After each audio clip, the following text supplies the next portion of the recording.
All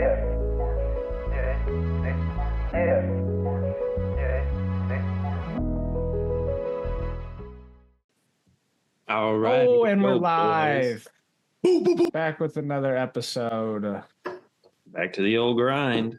Hey, yes, sir. Back to What are we the talking old about today? grind. What are we doing today? We got Episode number 6 here, fellas. Take it away, Ryan. Lead it. Let us know. What? Episode 6, we'll be covering Damar Hamlin, number 3 on the field, but number 1 in your heart and his heart. We'll talk about his heart on this episode here. It's perfect. Boom. Damar Hamlin, life before the NFL. We'll go over his childhood a little bit, going into, of course, his journey to the NFL, what happened with his injury. Of course, we all know commotio cordis is the specific name of what took place. And we'll get some additional details for you, too. But yeah, we'll be getting into all that and more here in just a second. But I wanted to check in with you guys. Are we all booked up on the trip and ready to go next week? We're booked up and ready, baby. Yes, sir. The gang is all ready to go. That's what I'm excited for. We're in the club. Yeah, get everybody together. Club. Ryan, where did you book your rentals? It's through Copper. When I bought my lift ticket, it just asked if I wanted to add it on. Perfect. Yeah, I did the same thing. I got mine when I got my lift ticket. And y'all both got the performance package? That's what I told them to do too. Yeah. Yeah. Sweet. Of course, dude. Boarding. I don't want some beginner board. Basic guy. Basic board. You can't get any air with basic stuff. Yeah, dude. Give you a 12-year-old double camber. Yeah, just catching edges left and right. A little piece of plywood, strap you onto it. The board. I mean, that's basically what a snowboard is, but yeah. But I didn't opt in for the demo package like I did on the last time. So did it scammed? We weren't supposed to get the performance package. We just, if they're all just pieces of plywood, why would we get performance? That's fair. That's a good point. Got my I guess board we at should have just gone with Lowe's. the basic one then. Got this board at Home Depot, baby. Carved it out of a tree myself. Waxed it and everything. Value. Great value from Walmart. It's the Dr. Thunder of snowboards. The Dr. Thunder of snowboards. Mountain Lightning. Yeah, Mountain Lightning. What would you call that? What? No, go ahead. Sorry. I feel like I always do that to you. I'm so sorry. No, go ahead. No, you go ahead. Go ahead. No, I was just gonna ask what part of the trip are you guys most excited for? Honestly, just all the boys being together, really. And seeing what the event's gonna do, what's gonna happen, and just all that. We got 2 concerts ahead of us. We're gonna see Big Bull. Do we have to buy that ticket, or is he just playing on the mountain? No, it's part of our your ticket. Yeah, it's part of our Saturday ticket. That's awesome. Okay.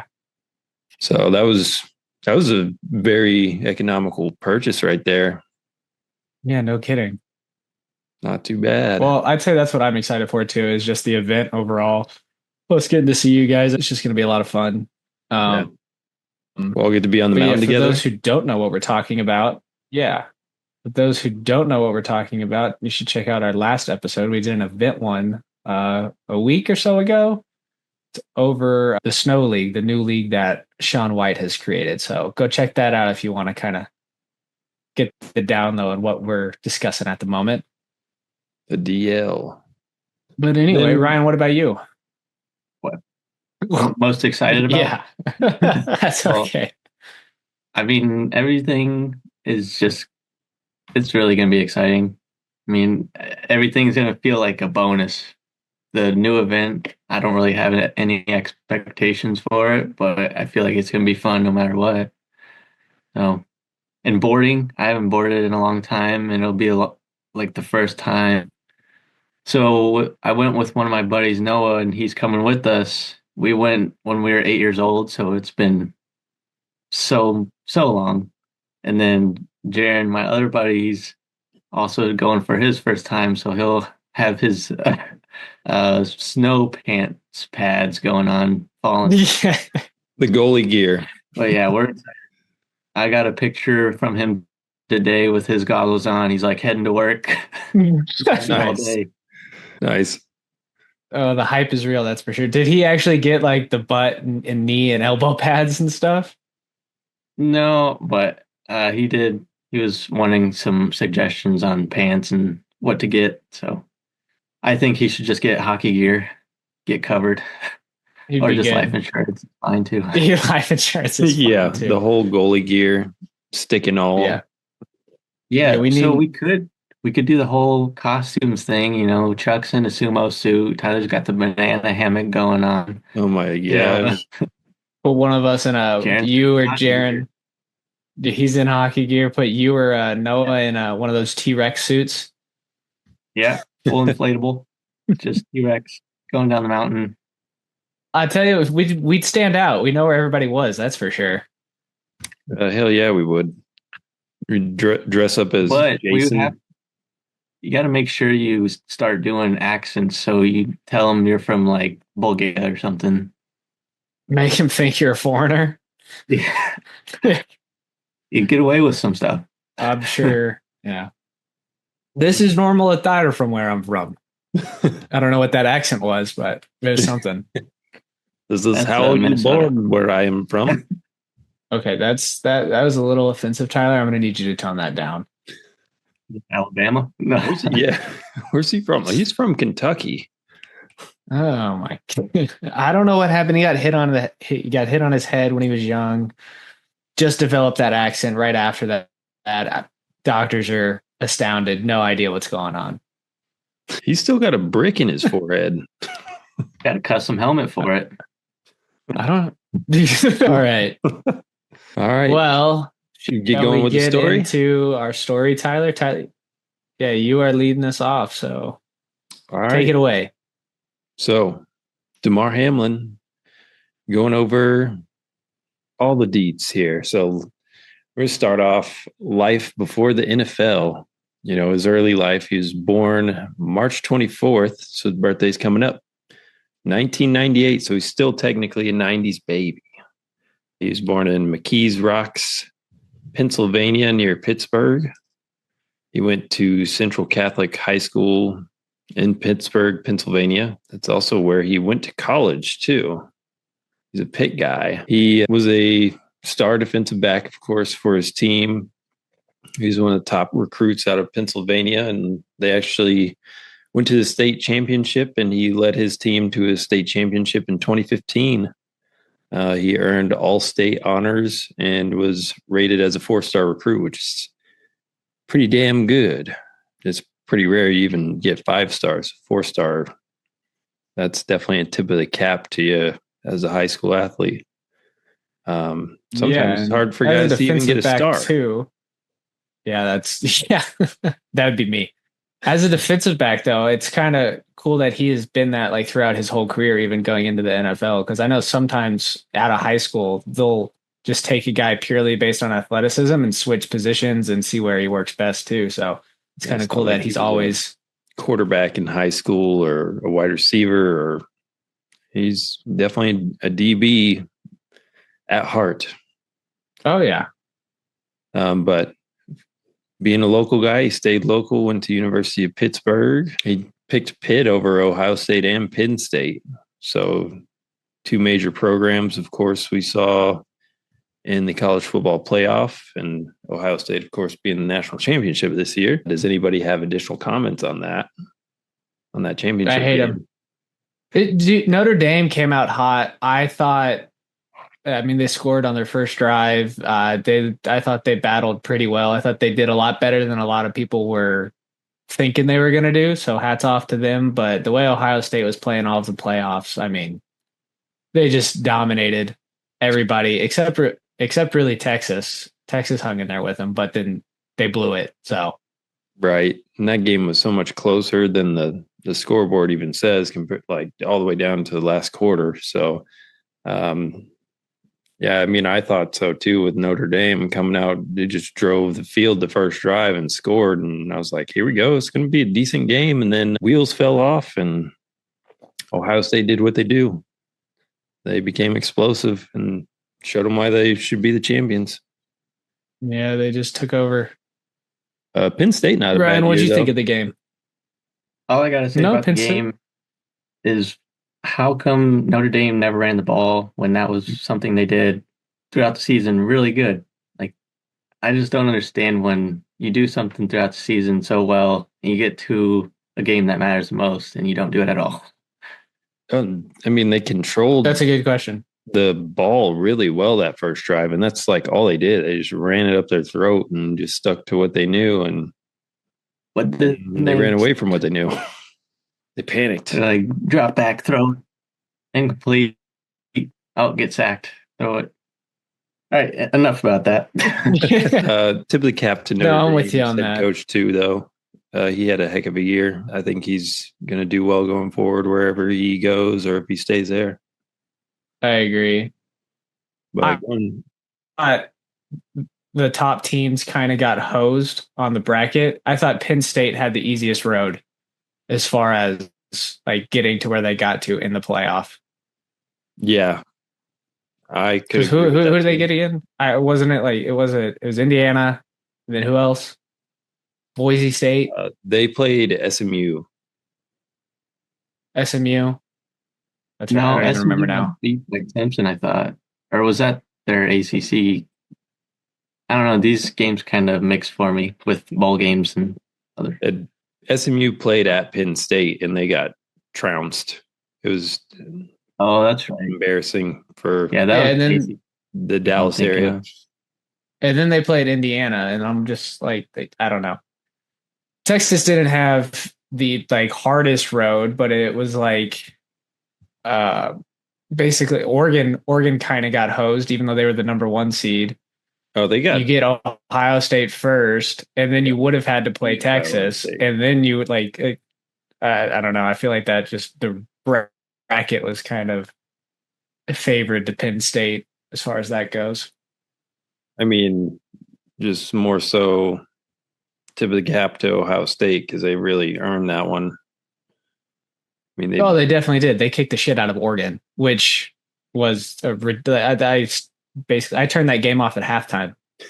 And then they beat Texas, and then they won it. So that's the way to do it, essentially. Yep. All right. Well, tell me more about Damar Hamlin's career at Pitt. Hold on, I'm pulling up this playoff. Yeah. Okay. Penn State played SMU, and then they played Boise State, and then just got their break. Okay. Or no, they had a close game against Notre Dame. They almost won that game. Well, they played Notre Dame. That's right. They didn't play Indiana. Who played Indiana? Was it Notre Dame? It was Notre Dame. And yeah, I think they beat them by 40. They beat them by 10. It was 27-17. Oh. Then Notre Dame beat Georgia with their backup quarterback, 23-10. Yeah, that was pretty impressive.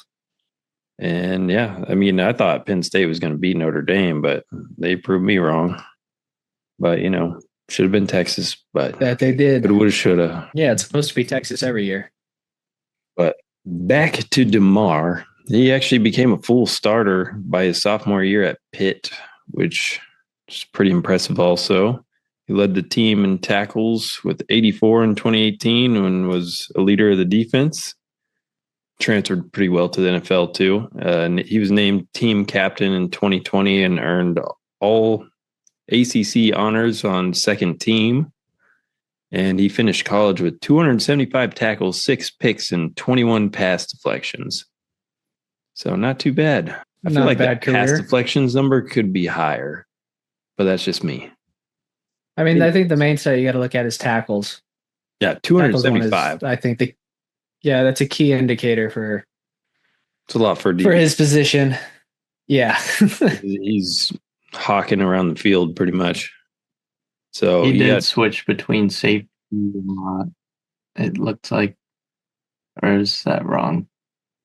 He started as pretty versatile throughout his career, rolling down, playing coverage, playing in run game. I mean, it's kind of what he does. with Buffalo. Like he was a quarterback in high school, and then he switched into a safety role once he went into Pitt. There you go. He played two ways. Usually, Well, like Chuck that's said, why his tackles went, or he got more tackles than you might have expect. Well, that makes sense then. That tracks. yeah, it does. Two-way guys going to big school, they usually play a little bit of both, so it's not a huge surprise. He ended up getting drafted in the 6th round in the 2021 NFL draft, number 212 overall by the Buffalo Bills, which that's pretty late. He's probably sweating. Yeah, no kidding. What's the who's Mr. Irrelevant? What number pick is that? That's in the 7th round, and This is like who was 279 Mr. or Irrelevant something that like. year? I'm checking right now. I think it's 279. I don't remember. Was it Brock Purdy that year? I don't remember. Well, couldn't tell you. No idea.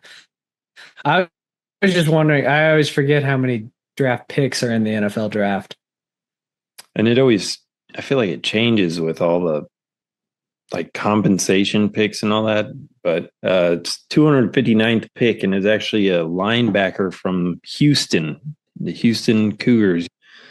7th round, Grant Stewart. Okay, 259. Tampa Bay Bucks selected him. Let's see if he's still playing.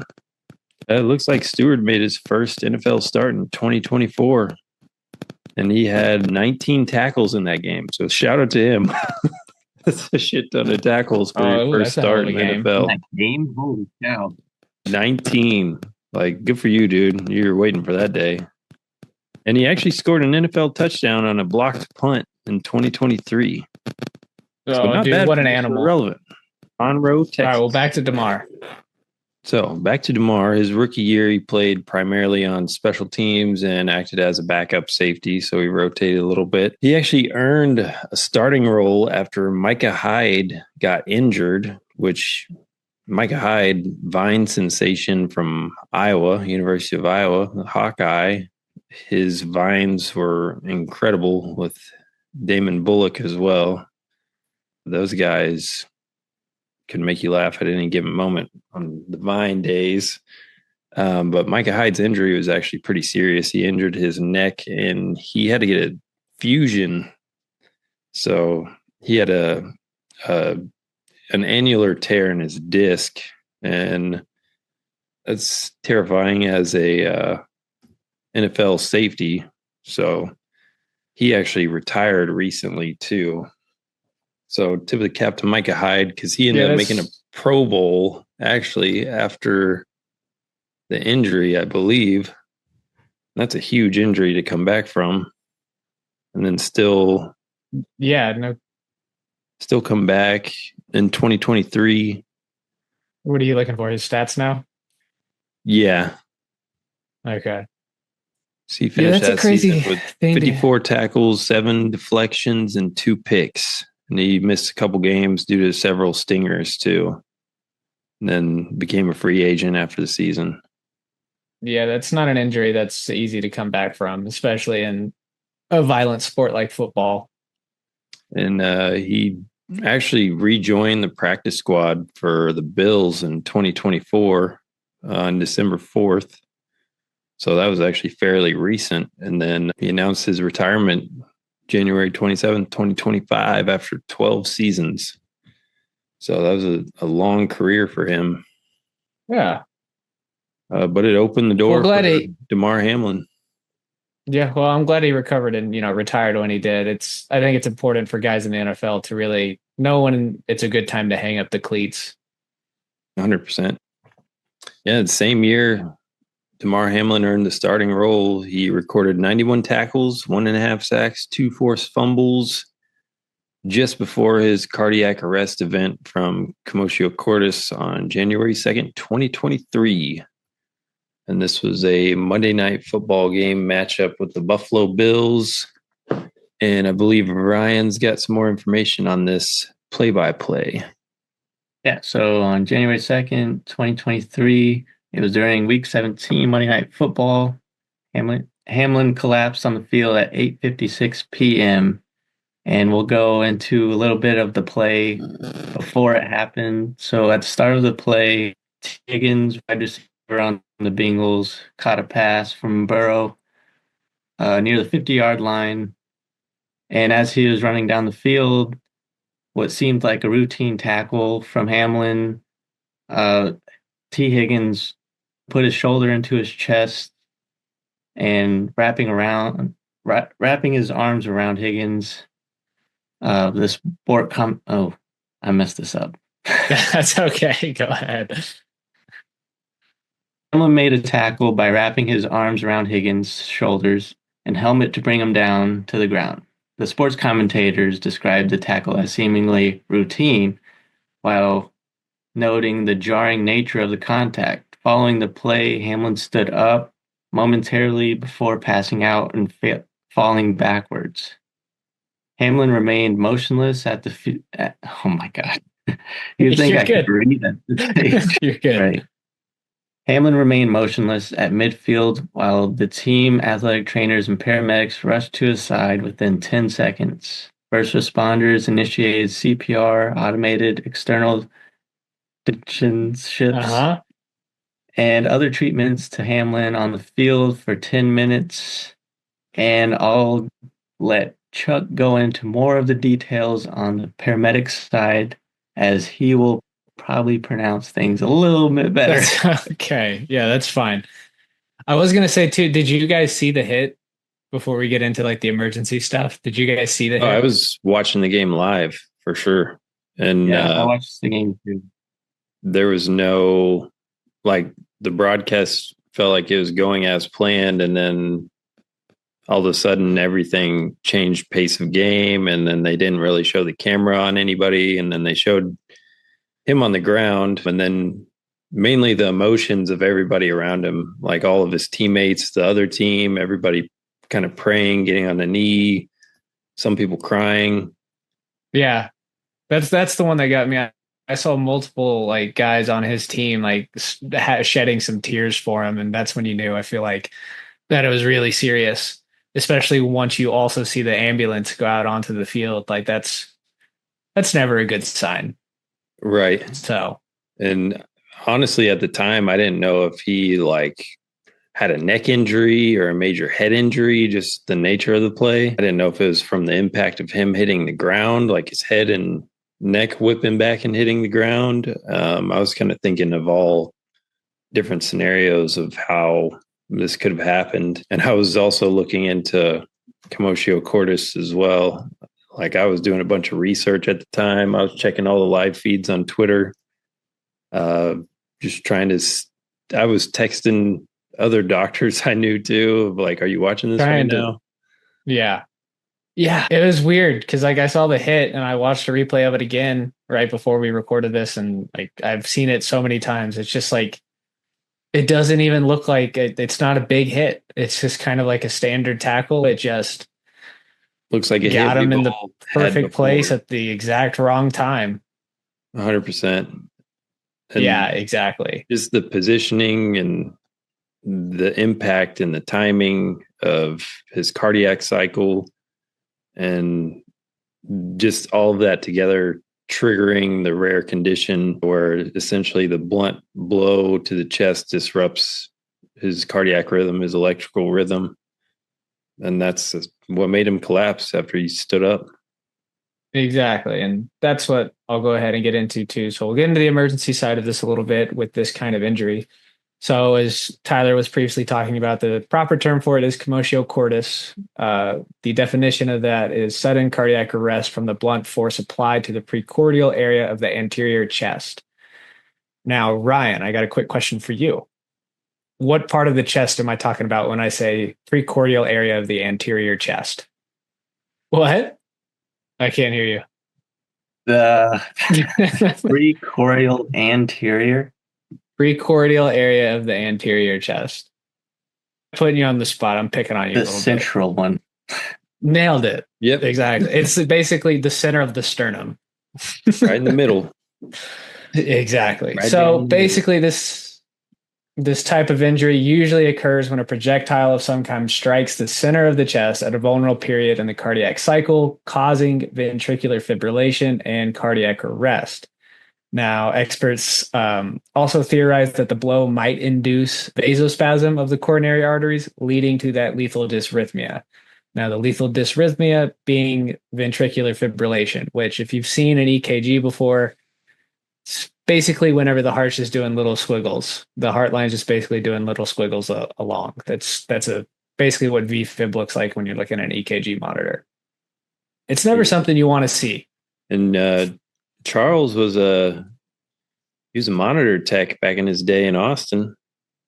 Oh yeah, that's exactly what I studied. I studied EKGs and basically watched over 60 patients on a typical day. That was the number. Saw a few VFibs. Was never chill. It's always Not chill. Not chill. That's almost the worst thing you could see. The only other thing that's worse than that is seeing asystole. So It was seeing what? asystole, I gotcha. Let's which is yeah. just let's go into that for a second. What is asystole? So asystole is flatline. There's no electrical activity on the heart. There's no lines. It's just straight. The lines are flat. straight. Nothing is going on with the heart. That person is Gone. dead. Good. Yeah. Yeah. Ain't nothing going They're on gone. there. No, that is not a shockable rhythm, even if you get an AED on there, which I'll get into here in a second as well. But basically, the way to care for this, the emergency care is just focused on providing effective CPR and early defibrillation, because the earlier you do it, the higher chance of survival. Now, I was going to ask you guys a couple questions. What are some other sports where an event like this could take place, where you think you could see like a commotio cordis incident happen? Well, me personally, and just seeing protective gear growing up, baseball being a major one, seeing like the chest and sternum protector at Academy Sports and Outdoors, or you got the little kid posing with the protector on his chest, and thinking like, why would I wear that playing baseball? But in college, I was doing some cage work with a fellow buddy, Byron, and just some underhand front toss, and dude smokes one through the net, hits me in the chest, and I swear he probably tattooed that thing at 90 to 100 miles an hour, and I was maybe 10 feet from him. And my head went into almost shock of like, oh shit. Like, I need to eat for a I remember second. when that happened. And it freaked me way out. I immediately made sure I could, function, and went straight to the trainers. Byron was freaking out. He was running around, panicking in a way. And he ran with me to the trainers. We didn't run, but we mobilized there pretty quick. And I told the trainers, like, hey, I just got smoked in the sternum it wasn't even the sternum. It was actually, fortunately enough, probably my pec, but it was right on the left side. So that's where I got scared. And I told them, they're like, okay. It's like, hey, if I pass out or fall down, I just got smoked with a line drive in the chest. And like, all right. It's just the weirdest, like, no sense of urgency. Like, none. But like, how you feeling? I would have done like some kind of check on you, like no lightheaded, like just nothing. Nothing at all. I was very disappointed. Even Byron was disappointed, and that concluded our batting practice for that day. Yeah, They just tell you to go to the ice pack. No, they didn't tell me anything. Oh, just go home, lay down. Not even that. Yeah, good. Yeah, go to sleep. If you go into cardiac arrest, nobody's gonna know. Make sure you're alone. Like, Jesus. Everything that shouldn't happen. Well, some sports that come to mind are obvious physical ones like UFC. So fighting, you're gonna get hit in the chest at some point. Boxing, Yeah, boxing. Hockey, physical. Can somebody get hit in the chest easily? Some other ones, basketball, you can get some random. Somebody could miss, like not catch a pass, catch in the chest. Take a knee Random in the chest. stuff. Well, when you brought up baseball, I mean, a grounder, you could take one to the chest. In my experience, I've hit people with line drives in the head, and I promise that's not on purpose. But it happens. Freak accident into something major or something you don't expect. So Yeah, I'm right there with you guys, and I've been on the receiving end of a line drive to the head. It's not fun on the other end, Ryan, just so you know. So maybe you want to quit doing that. But um, Socks came it, off, hat flew off, glove dude, flew off, spun I around have the a knee. great one of my good buddies. He got smoked in the face at the college level before I got to Upper Iowa. He had to have surgery, and it was not good. So I know how serious those are, and yeah, yeah, it's not good. no, it's not. Yeah, mine. I think I was 12, and it was a father son game. Okay, Perfect. father son Perfect. game, and I'm pitching for the Suns, and this big old biker dude dad comes up to the plate. This dude's probably Viking of a sick, man dude, 100%. Like literally looked like he is straight from Norway. who's smoking a And cigar at the plate. no, he had a cigarette, but close. He's But he's just like, eating a tuna can. yeah. Just can. Just bites the can. Or what's the SpongeBob thing? He's like eats a bowl of nails without any milk. He's welcome into the club. Got Yeah. an anchor tattoo. Yeah. But he's like 6'5". So like this guy, he's a giant of a man, especially to me at 12 years old. He's a mountain of a man. Yeah. He takes a full hack, line drive. I don't even react and I'm just staring at it. It goes right at the forehead. And it doesn't go back. It doesn't like brush me. No, like it hits me in the forehead and then goes straight back to him. And then I don't remember Gets the him and he's rest. out. Yeah. And then I don't remember the rest of the day. I was It done. explains so much. It it probably does. Pretty sure I had laces on my forehead for like a week from that ball too. At 12, too. That's the worst time to just have a egg of a bruise on your forehead. Yeah, dude, I got smoked. And he felt so bad. My dad was not happy with him, as you can imagine. No.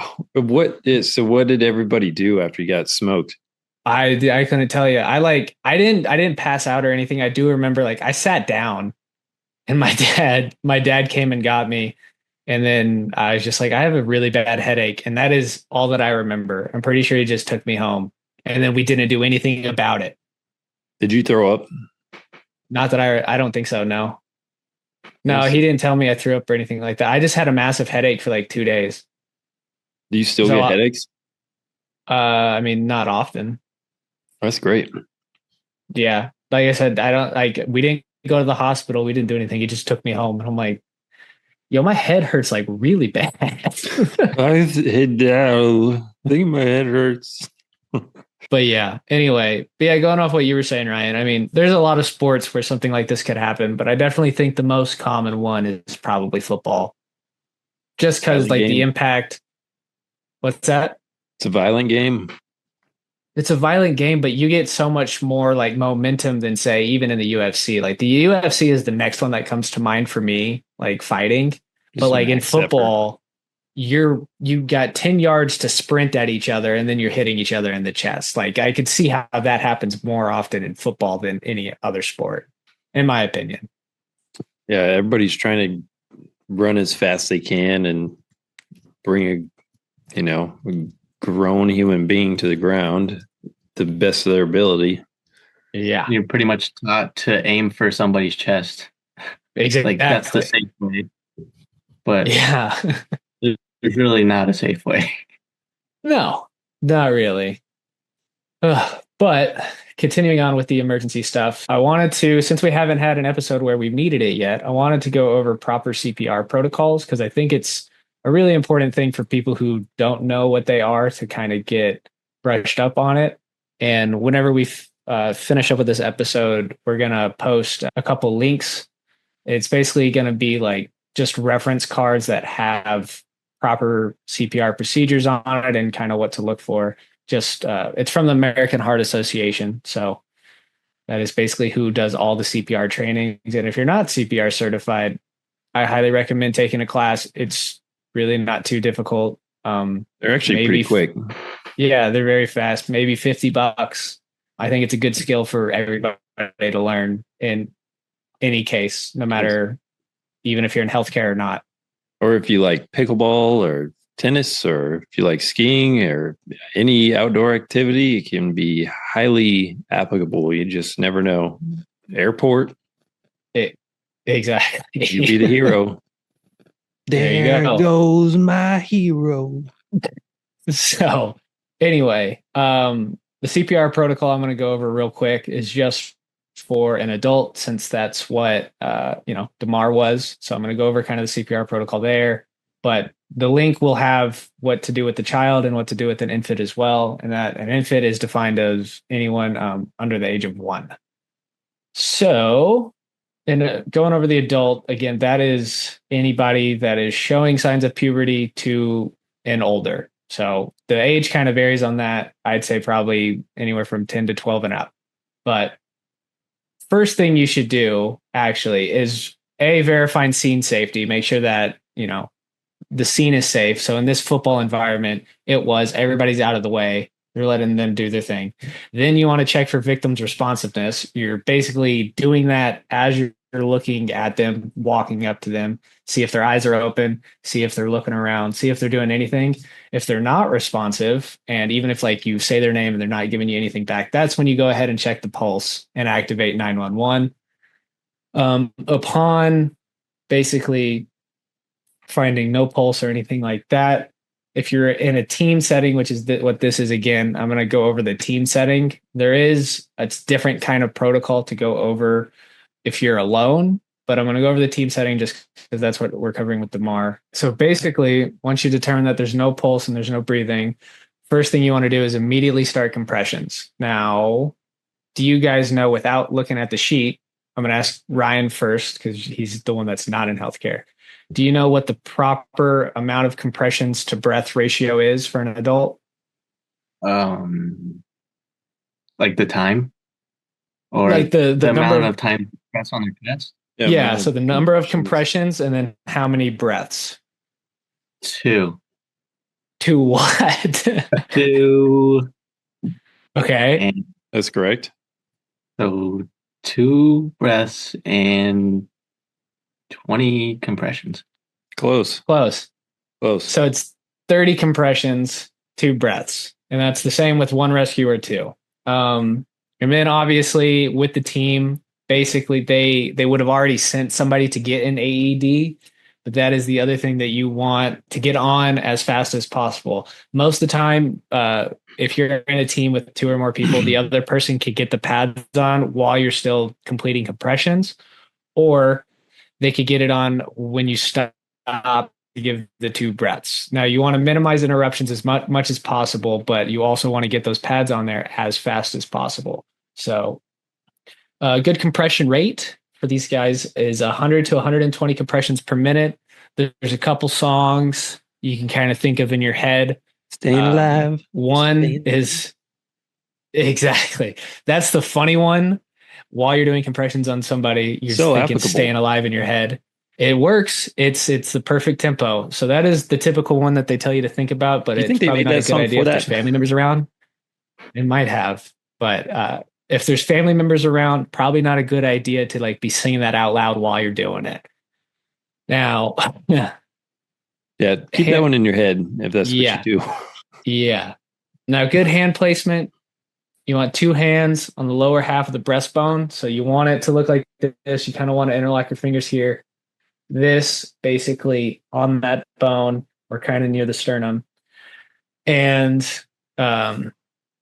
compression depth, you want it to be 2 to 2.4 inches. Now, if there's somebody who's never done compressions or anything like that, and you feel a cracking of a rib or anything like that, that is actually a good sign. You don't want to try to crack ribs, but if it happens, it's possible. It does happen a lot, especially in older people. It doesn't happen as much, I'd say, in younger victims of cardiac arrest, but in people above the age of 80, it definitely happens quite a bit more because those bones are a little bit more free recoil after each compression. You don't want to like go all the way down, get halfway up, and then do your next compression. You want to let it recoil all the way up. Again, minimize those interruptions and use that AED as soon as possible and as soon as it arrives. Now, of course, this is, again, what somebody who is certified to do this can do. What 911 is going to tell you, if you're someone that's inexperienced, they're going to tell you to start compressions and they will give you instructions. But first thing you should do before you start doing anything, if you don't know what you're doing and you're not certified, call 911 and then they will walk you through what needs to happen. Tyler could probably go into a little bit more of that. I was going to say, I have a really good story on that. Great example. When I was in 911 dispatch, we got a call from, I believe the kid was either 9 years old or 11. And he had a younger brother there who might have been 3 or 4.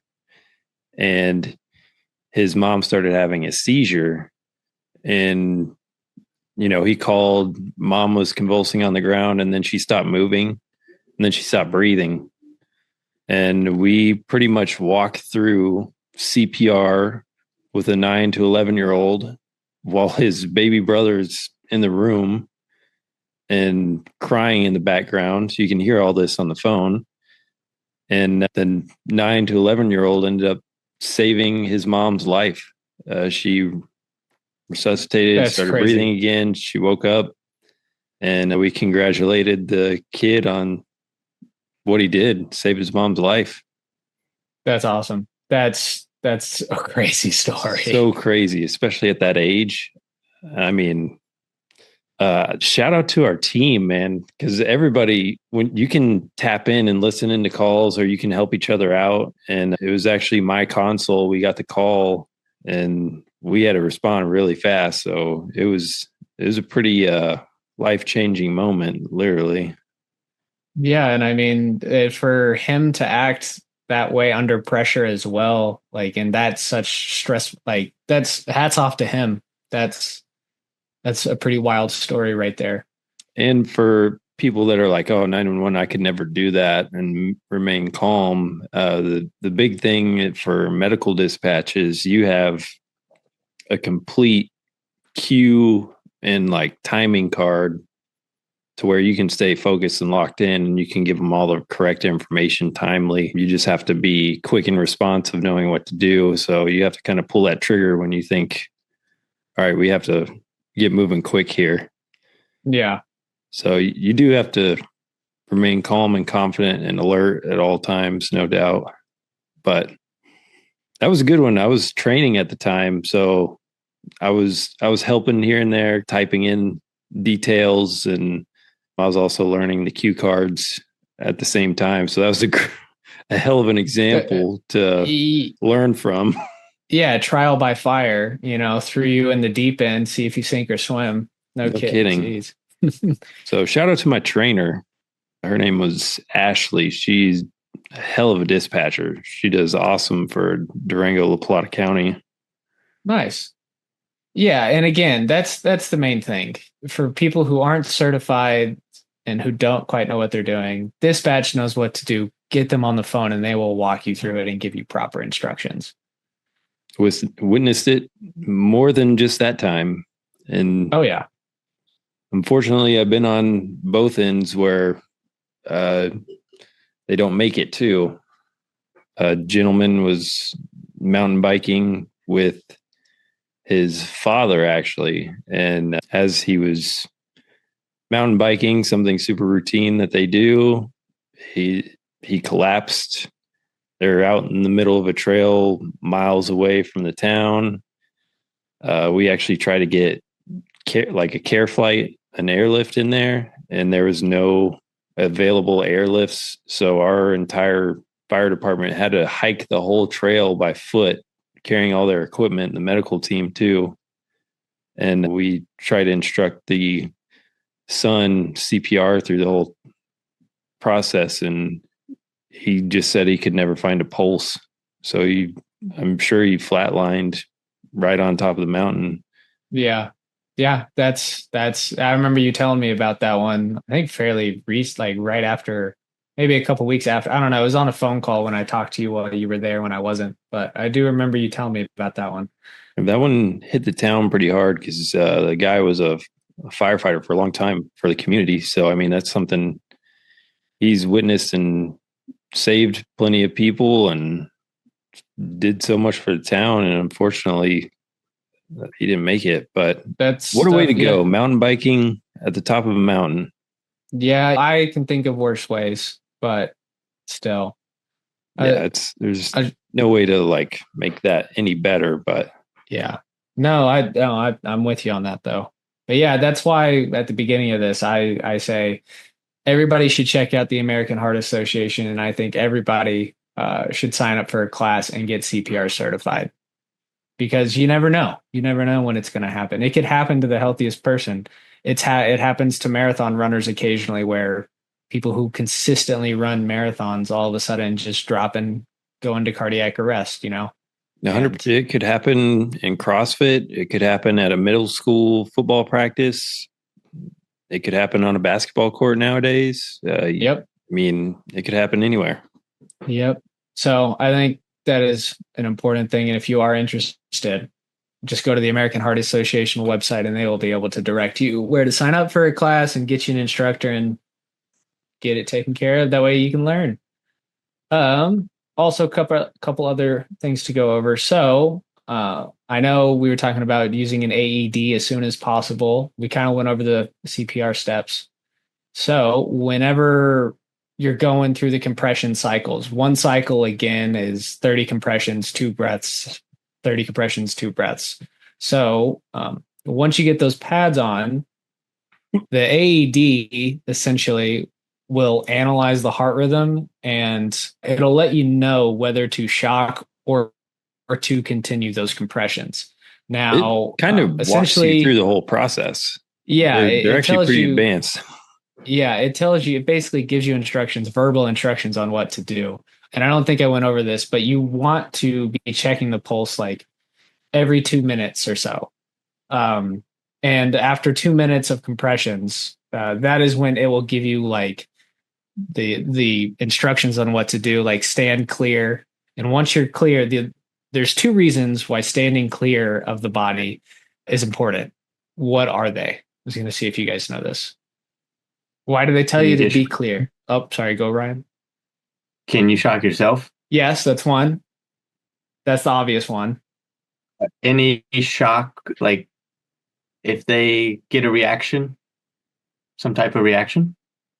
Explain your thinking a little bit more on that one. I think you're So close. after you do it and they have a reaction, you don't want to hit them or they hit you or something. It's a good Not point. And quite. they flail, but Tyler, do you have any other ideas? to I was gonna say more so check if there's any pulse response, see if there's like any necessity to continue forward, and then just making sure things are stable or continue on with compressions. Say that again. I I didn't was catch saying any of that. to make to like if you did get a pulse response or like a vital response, to either make sure they stabilize or continue on with compressions. Okay. Gotcha. Yeah, I mean that's yeah, it'll be checking the pulse and the rhythm of the heart too. But the other one that's kind of weird that a lot of people don't think about, I saw this on like I think it was on American Heart Association. I saw it somewhere when I was looking up about AEDs.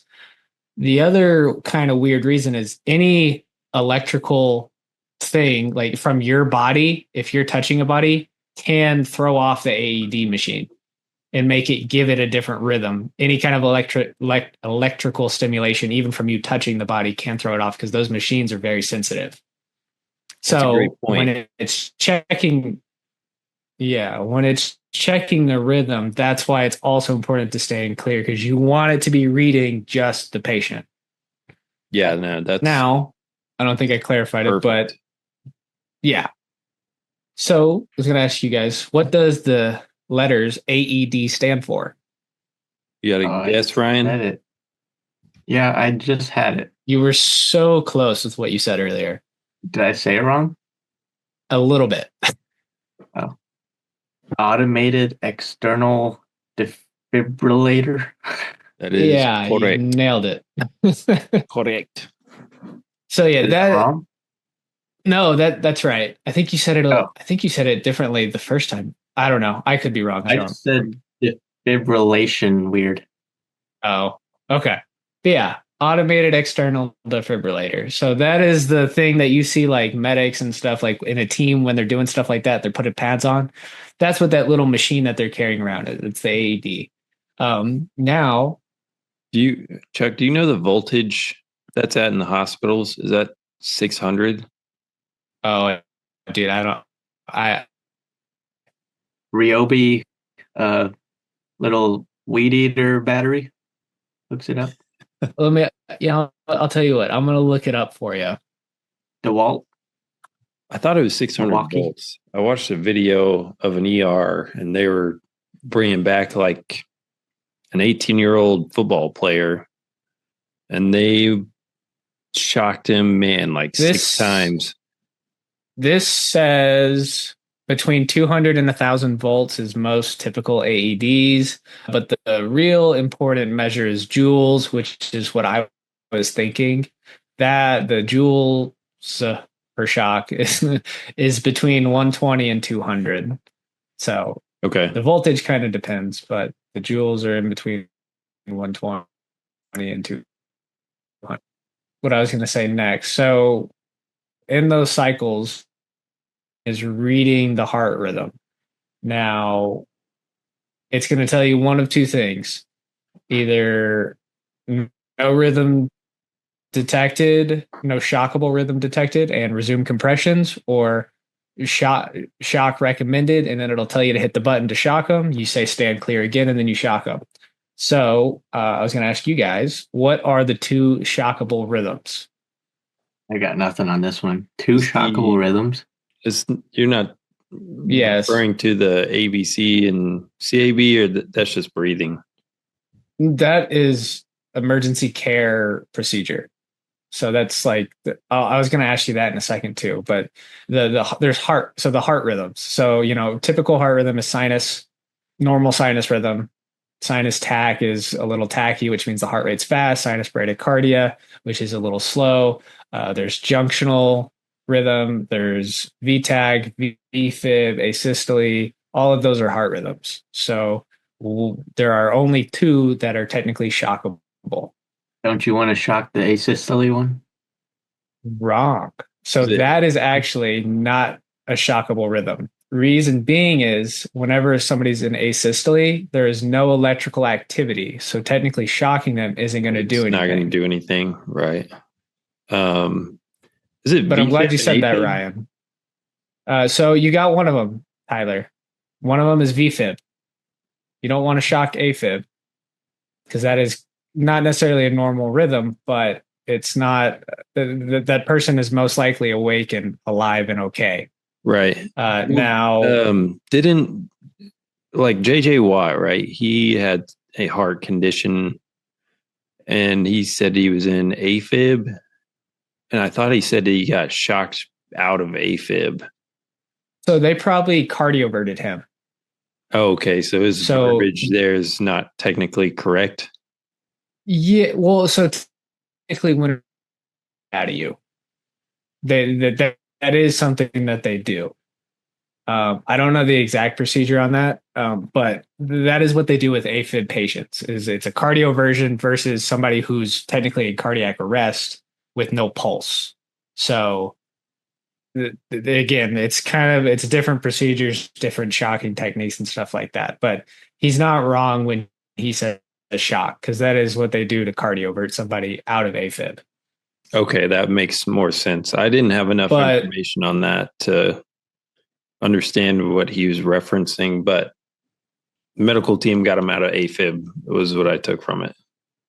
gotcha, yeah. And again, he's not technically wrong when he says they shocked him because I've seen somebody go through a cardioversion before, and it doesn't look fun, and it looks like it hurts a lot.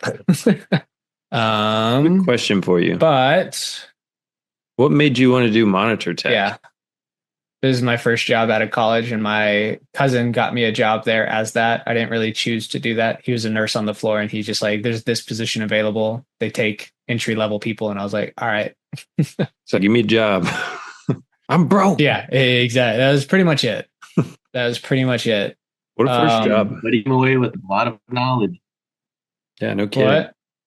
I said he came away with a lot of knowledge, though. Now you 100%. Don't know regret. a system and great stuff. Oh yeah, yeah. Shockable There rhythms. you go. So back to that. We didn't discuss the second shockable rhythm. So one of those is VFib. That one, you're not going to feel a pulse, but again, that's the one that's going to show up as just tiny squiggles like on the monitor.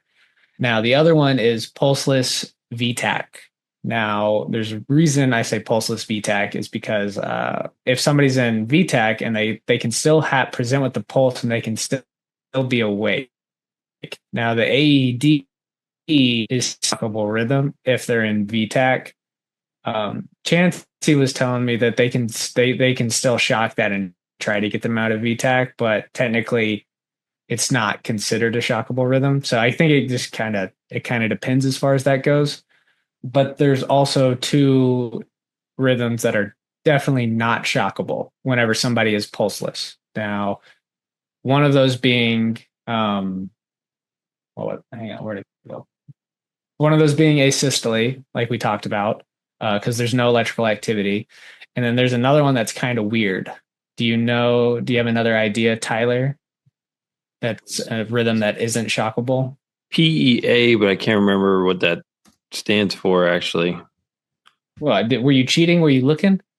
I was reading. Pulseless electrical Because you nailed activity. it. Okay. Okay. Well, exactly. So Absence of they're pulse, on the EKG. but still electrical activity going on within Yes, the system.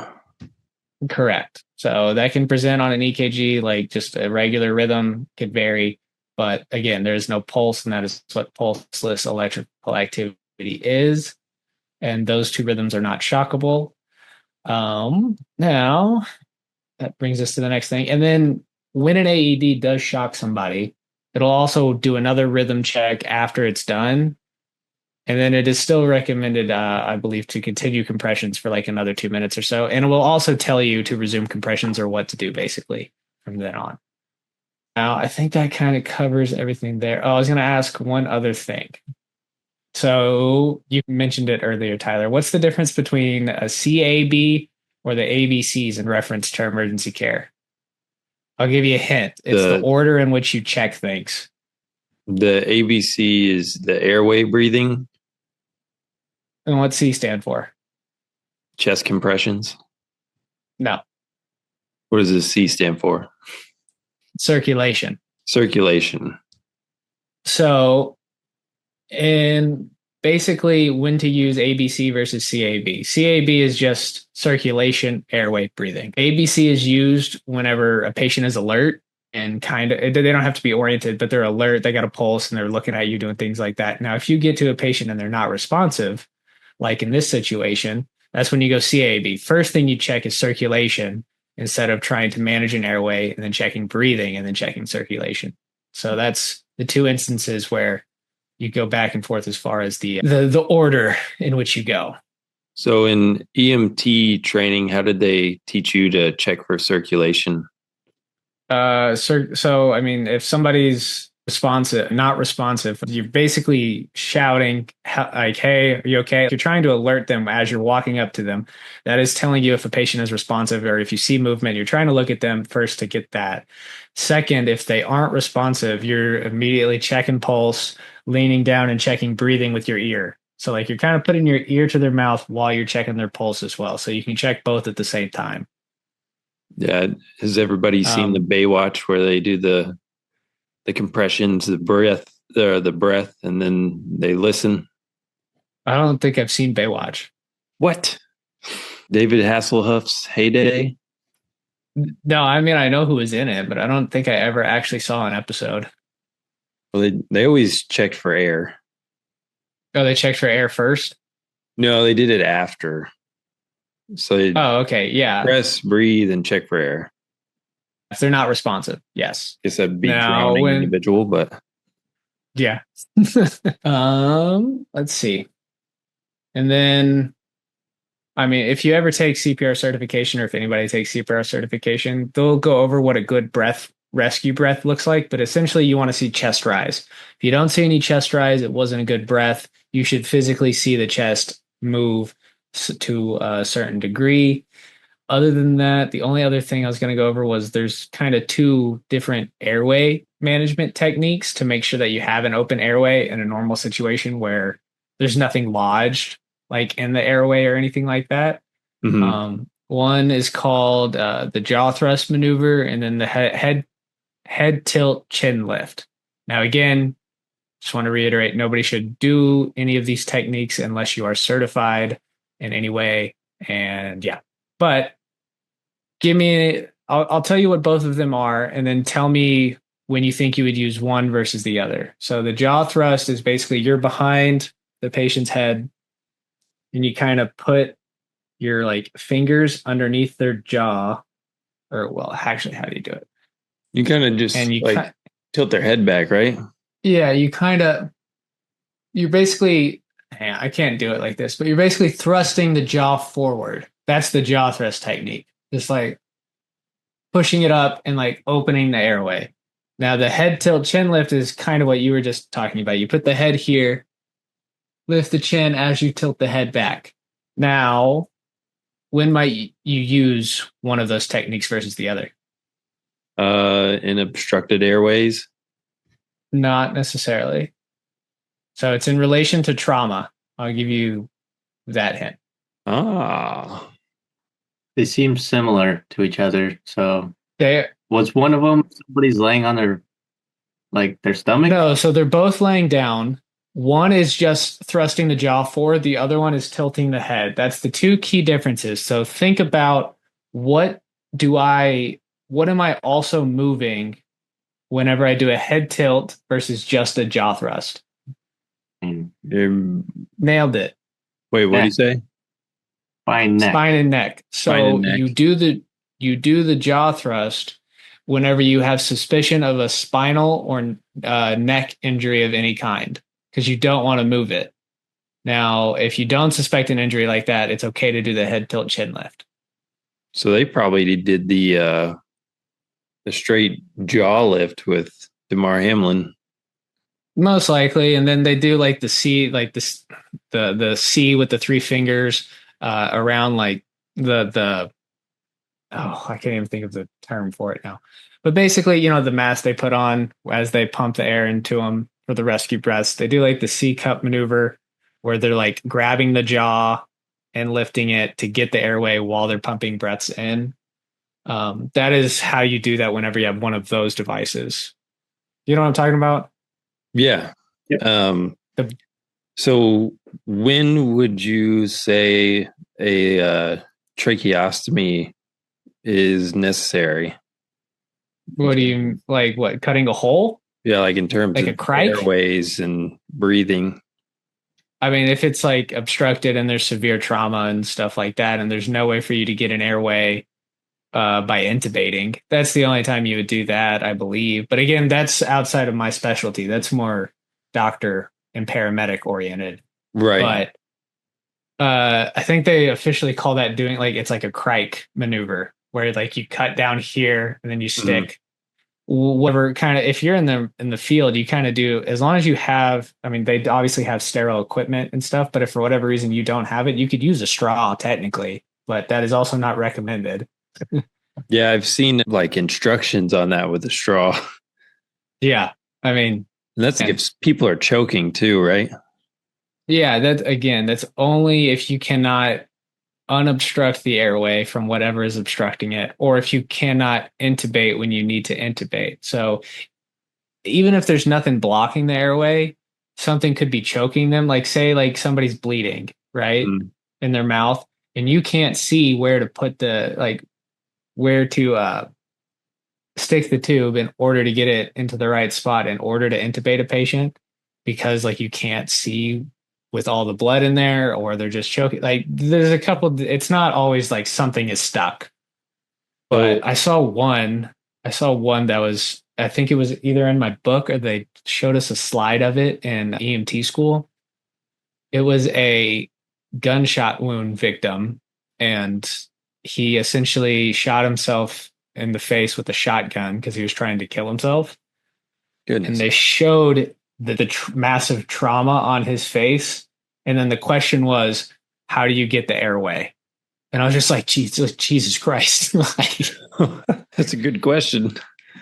yeah. And then I don't even remember what they were telling us because I was a basic and I'm like, I don't know. Like, I'll do it. They're just giving us an example of like a serious situation where you can't necessarily get a proper airway. Getting you ready. But I was like, that was a super intense photo that they showed us. I could imagine. My goodness.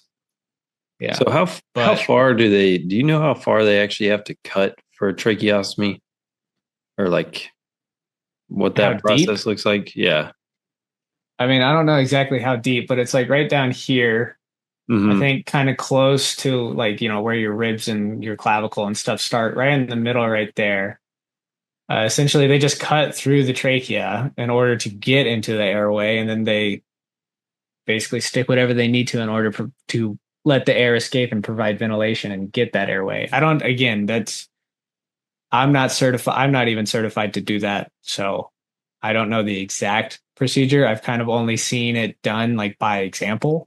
Hmm. So I don't know the exact details on it. It's completely different from CPR. Yeah. Anyway, a little off topic, but that's okay.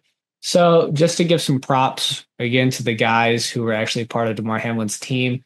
First guy that was credited as being there with the medical staff was Denny Kellington.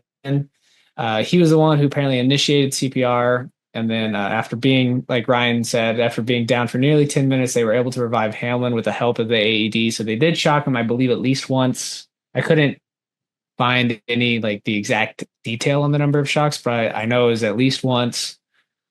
They And said they they did. basically, Or I was going to add. They said they did CPR on him for 9 minutes. yes. 9 whole minutes CPR. That's a long time of CPR. Yeah, and I think you said the AED took a little bit to get there too, for whatever reason. I'm like, I figured you'd have that on hand as the medical staff, but Yeah, I guess finding it, making sure it works, and then administering, yeah. which it better work. Now, exactly. What is a sign of successful resuscitation, Tyler? I was going to see if you know the term for this. The term. Yeah. It's a four-word term that is often shrunk down to just the four letters that it spells out. Don't quit Honestly, looking. I see your. I can't even pronounce it.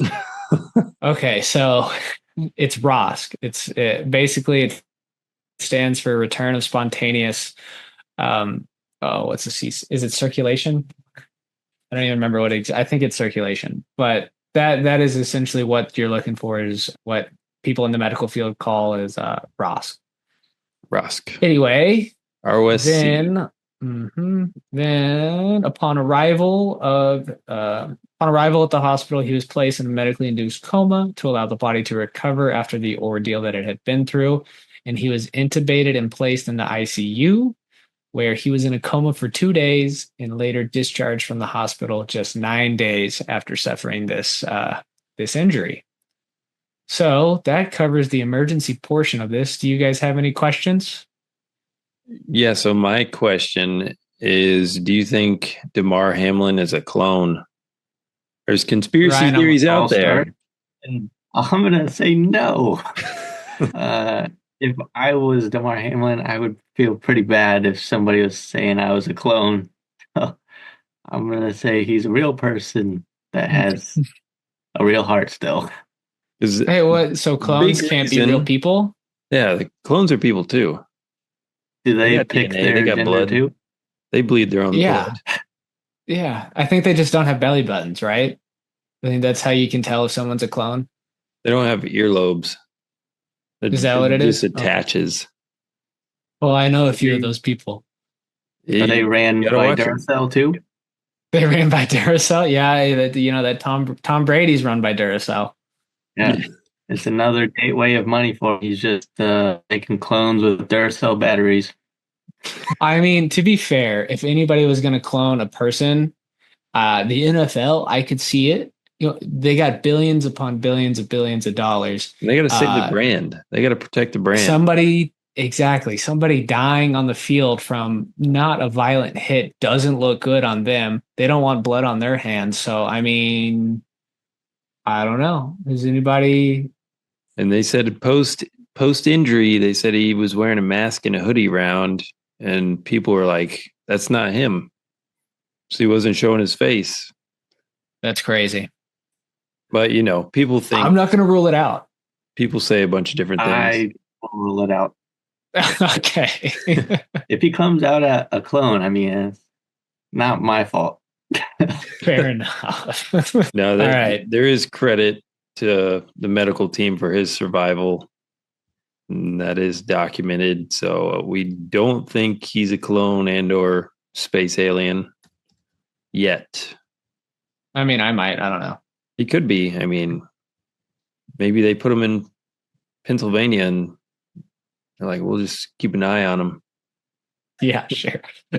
All right. Well, why don't you go over the rehab for us for a injury like this that he sustained? And also, disclaimer: there's thoughts, there's questions. Some people said it was COVID-19 vaccines that might have played a role, but there's no way they can say that was actually what happened or not. So that's an ongoing discussion also.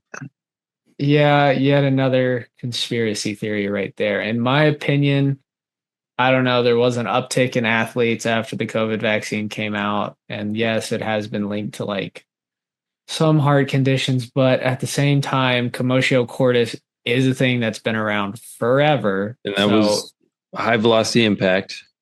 Exactly. So that doesn't necessarily mean that had anything to do with it. Yeah, that's up for speculation, but there's debate, and discussion. Exactly. So the rehab recommendation for this injury specifically, we can actually go back to our SARC episode.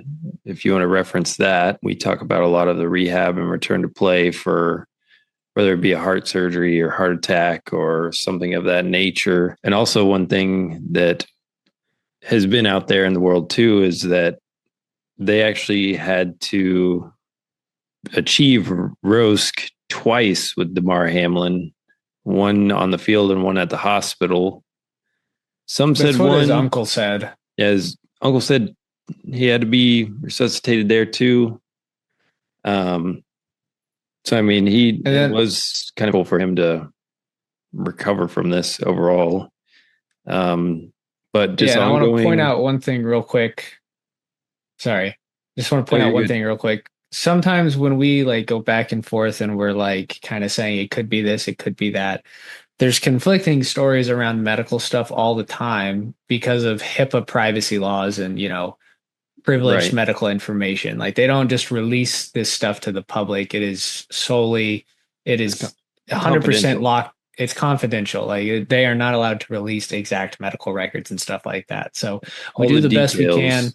Locked in. Yeah, secured. we do the best we can with the injuries. Basically, we find out what happened, what the medical staff did immediately, and then the typical rehab for these specific injuries. Now, the rehab's a little bit more documented. That's a little bit easier to find. But as far as like every procedure they underwent in the hospital, that's on lockdown for the most part. 100%. Well said.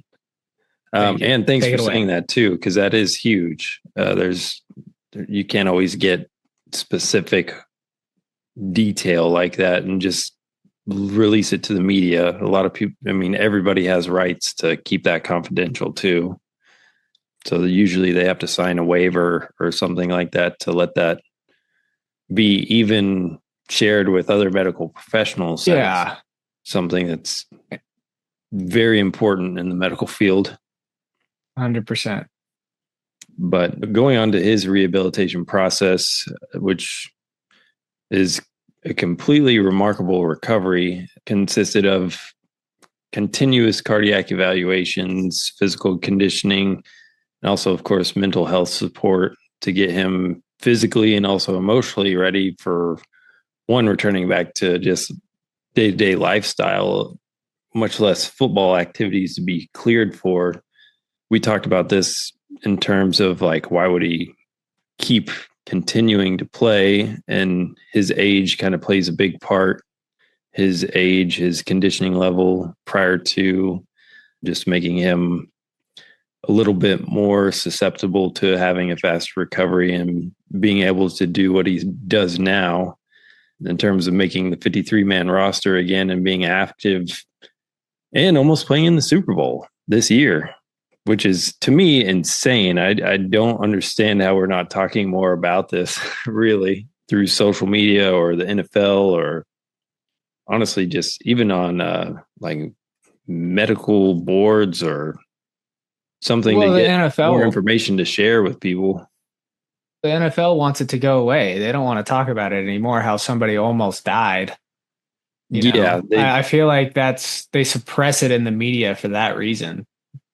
and they want to really kind of shift back to the focus of what the NFL is and get the focus back to football rather than the trauma and like how dangerous the sport of football is. And maybe that helped him recover mentally faster too, just making it a little bit more lower profile and not so much attention and stress being put on him too. That wouldn't be successful for a lot of different aspects of recovery. But I would assume he still wears a heart rate monitor almost at all times, just so people or his trainers, his team, his staff, his medical team, they just know what's going on with him vitally whenever he is doing something performance wise, even in the initial stages when he was in that phase 1 mode of just trying to stabilize his vitals, making sure he could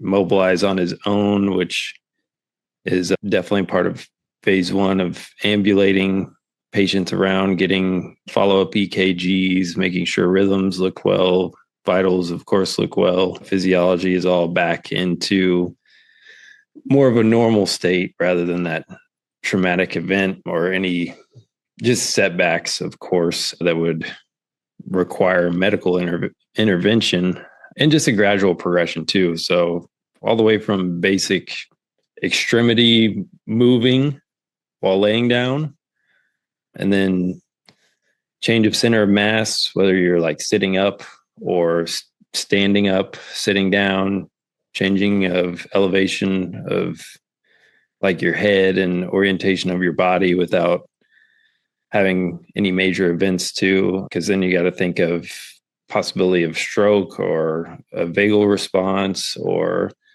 an additional cardiac response to just kind of get on to that next phase of phase 2 where things become a little bit more active in terms of walking to lifting light weights or resistance bands and just being able to sustain normal vitals with an elevated heart rate too. Not seeing any spikes in the heart rate, any excessive drops in blood pressure or elevated blood pressure. So that's continuously checked even through movement, prior and post, and checking like pulse oximeter, sometimes having that on even while you're mobilizing too at the same time. So making sure there's enough oxygen in the blood as well, and just making sure he can do what he needs to do without assistance. So becoming dynamically independent, as I like to say. Yeah. And in your experience too, I know you see all types of different patients and stuff like this. I was going to ask you, does being in the hospital for only 9 days in total seem pretty fast to you as far as like an injury like this goes? Or like what do you think you typically see? Given the hospital and something like that, and given his age and his additional medical team and his resources, I feel like that is much shorter compared to other situations. I mean, I've heard of some people staying in the hospital for way longer. I mean, we talked about the Kevin Pierce episode where he was in a coma for 26 days and in the hospital for almost over a month. So, I mean, case to case fluctuates, but him being responsive in the hospital after what took place is a big factor too of him getting back to speed and being mentally sound as well, and having some memory from the game too. It's almost like he didn't skip a beat, no pun intended, but he didn't, he could speak well, which is also huge. He didn't lose too much oxygen from the situation. He came back pretty mentally sound. And I guess from a neurological aspect, if everything's functioning there at a pretty good rate and a healthy rate, then the physical side starts to really improve that much faster too. 100%. Yeah. And then kind of like going off what you were saying too, him being an elite athlete, helps because he's fairly healthy. You got to be an elite athlete. Also, the money also helps. I'm sure he has great insurance. Plus, he's got the money to pay for the best medical care possible. So, I mean, all those are factors when it comes to anything medical. And having on-site care, whether that's at home or, with a team or in the weight room, you name it. Yeah. Just having that access is huge, where you talk about having the resources. 100%. But yeah, AED was only used once throughout that whole process. 9 minutes, still a long time. I still think about that, like 9 minutes of laying on the football field and pretty much dead. So my guess, because I saw you had a question on here, why do you think it took 9 minutes? I don't know if you were going to ask that or not. I might be jumping ahead, but no, you're based good. off what we were talking about, my guess is that he probably didn't have a shockable rhythm, maybe until that point. That's why they just continued to do compressions and cycle through, the CPR steps and stuff like that until the AED said it was good. I don't know exactly when the AED showed up, when they got the pads on, different things like that. But that could be a reason why they didn't. It took a little bit. And I know there's cardiologists out there that have to make that executive decision of, do we continue to still shock this person, or do we actually pronounce them dead, which is sometimes a day-to-day occurrence in an emergency room or hospital, that those people have to make that decision maybe more than once in the same day or hour. For sure.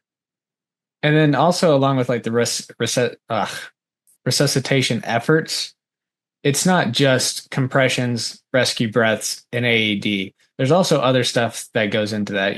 There's different, what's the word I'm trying to think of? Not medicine. It is medicine, but it's, what I'm trying to say.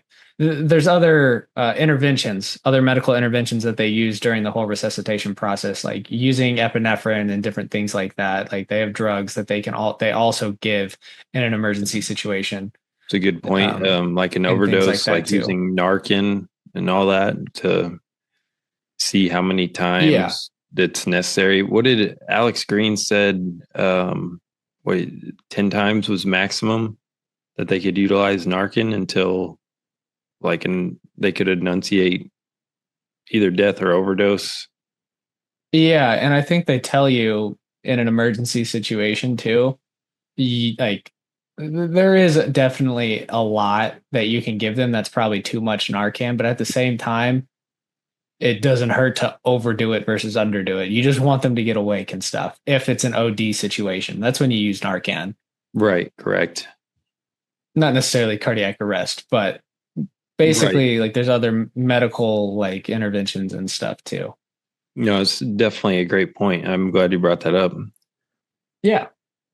Additional guys that were a big help in this process too were actually the head athletic trainer too for the Buffalo Bills, Nate Bresky. He was a big part of the medical response team and coordinating all the emergency care.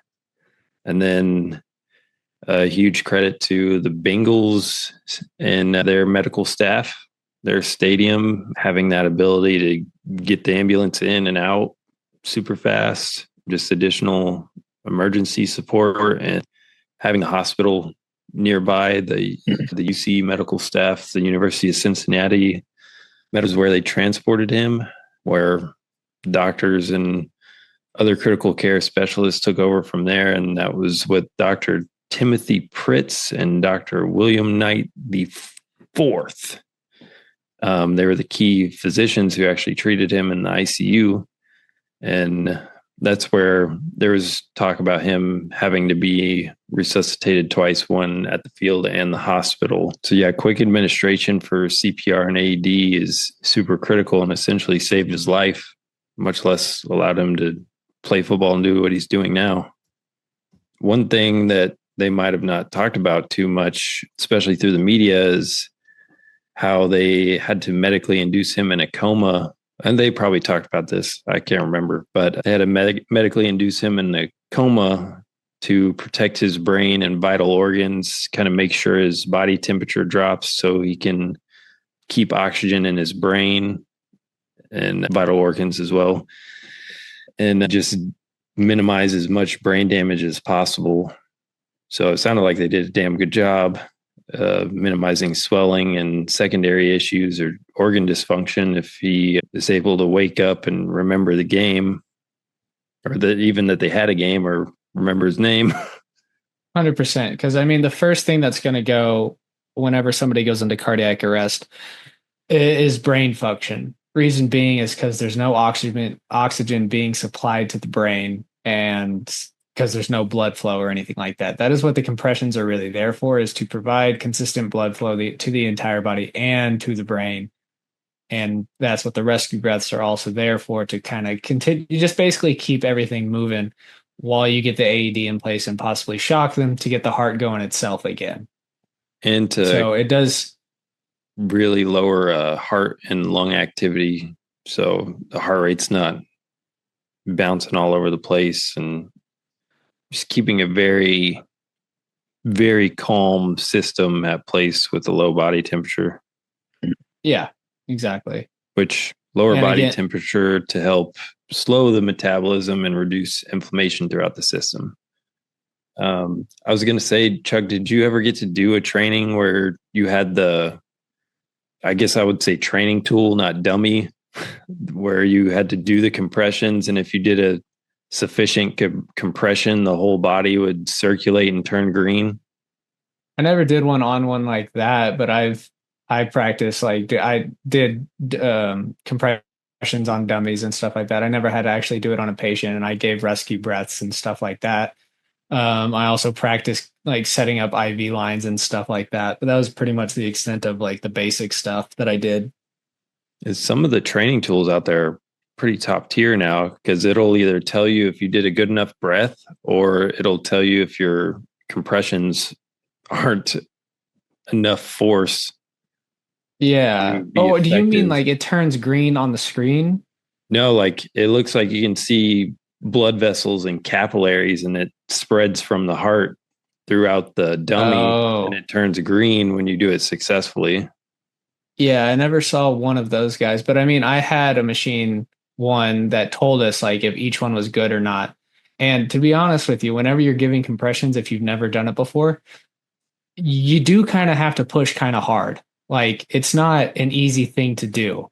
And you kind of want to be in good position while you're doing it, because it tires you out really fast. Like it's not make you easy to give a good, it's not easy to give a good compression.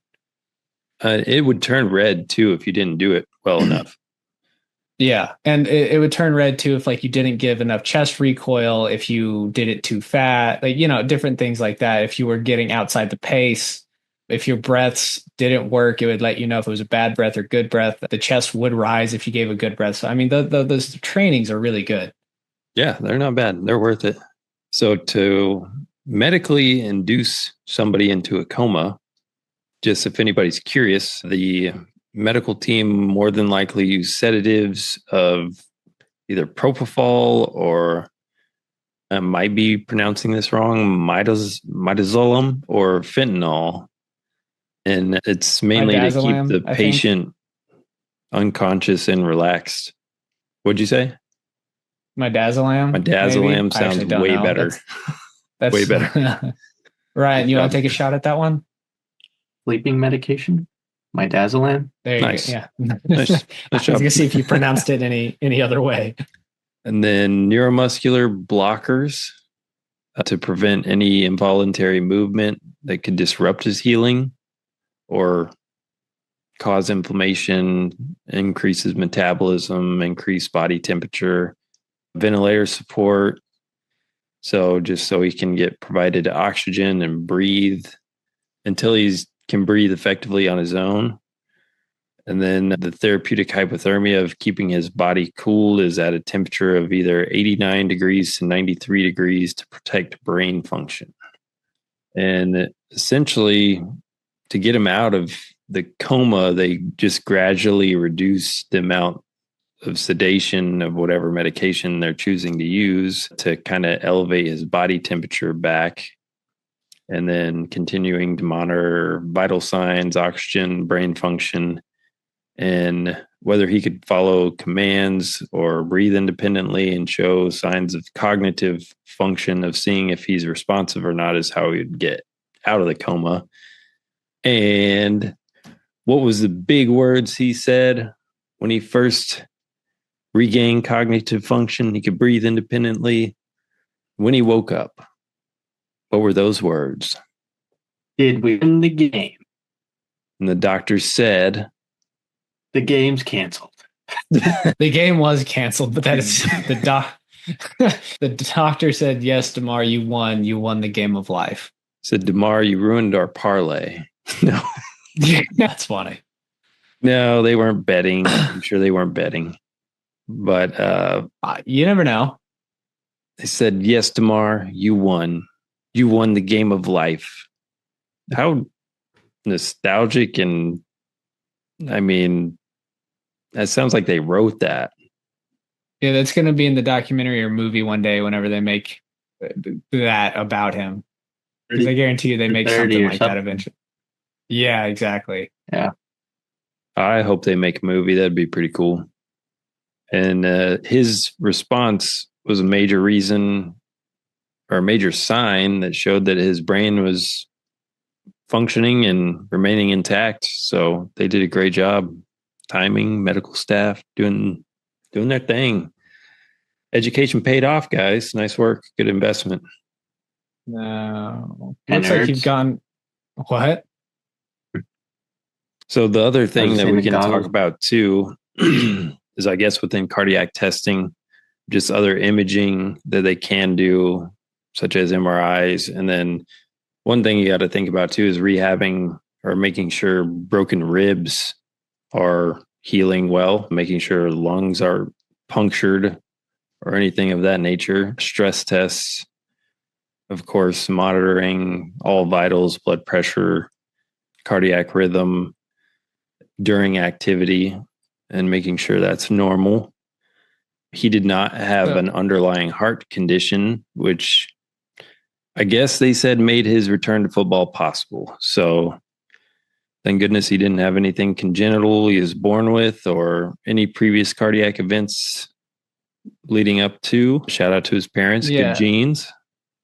And then one thing too, I don't remember if we went over this in the Sark episode. I feel like we probably did. But did they probably put him through what is known as stress test? Do you want to go over that a little bit too, Tyler? Yeah, the stress tests. That's what I was referencing. Making sure he can do more physical activity under, like stress testing. You can higher stress at a higher heart rate. Right. You can add almost like a progressive overload to the system so the heart rate can function normally, or your body can function normally with a higher heart rate, and that the cardiac rhythm is intact and doing what it needs to do. But kind of similar, very similar to Sark's rehab, but a little bit more advanced just because of his goals of getting back to the football field. So his probably had a little bit more of a strength and conditioning approach, from weight training, agility drills, endurance work. Probably added a little more cardio to his training, I would imagine. And of course, similar to Sark, very light mobility and cardiovascular conditioning to begin the process. A lot of cognitive training, I'd imagine, too, in terms of challenging his recall, his reaction time, his ability to have good hand-eye coordination and just track things and being able to focus on a specific object with his eyes. So he probably worked with some ophthalmologists and optometrists too, and different neurological doctors just to make sure reflexes and everything were intact before continuing on. So how many medical visits do you think he had within that time before returning to practice with no pads? Oh, I mean, tons. I don't know if I can put a number on it, but at least probably like, I don't know, 30, 50, something like that. Just like, you thinking daily?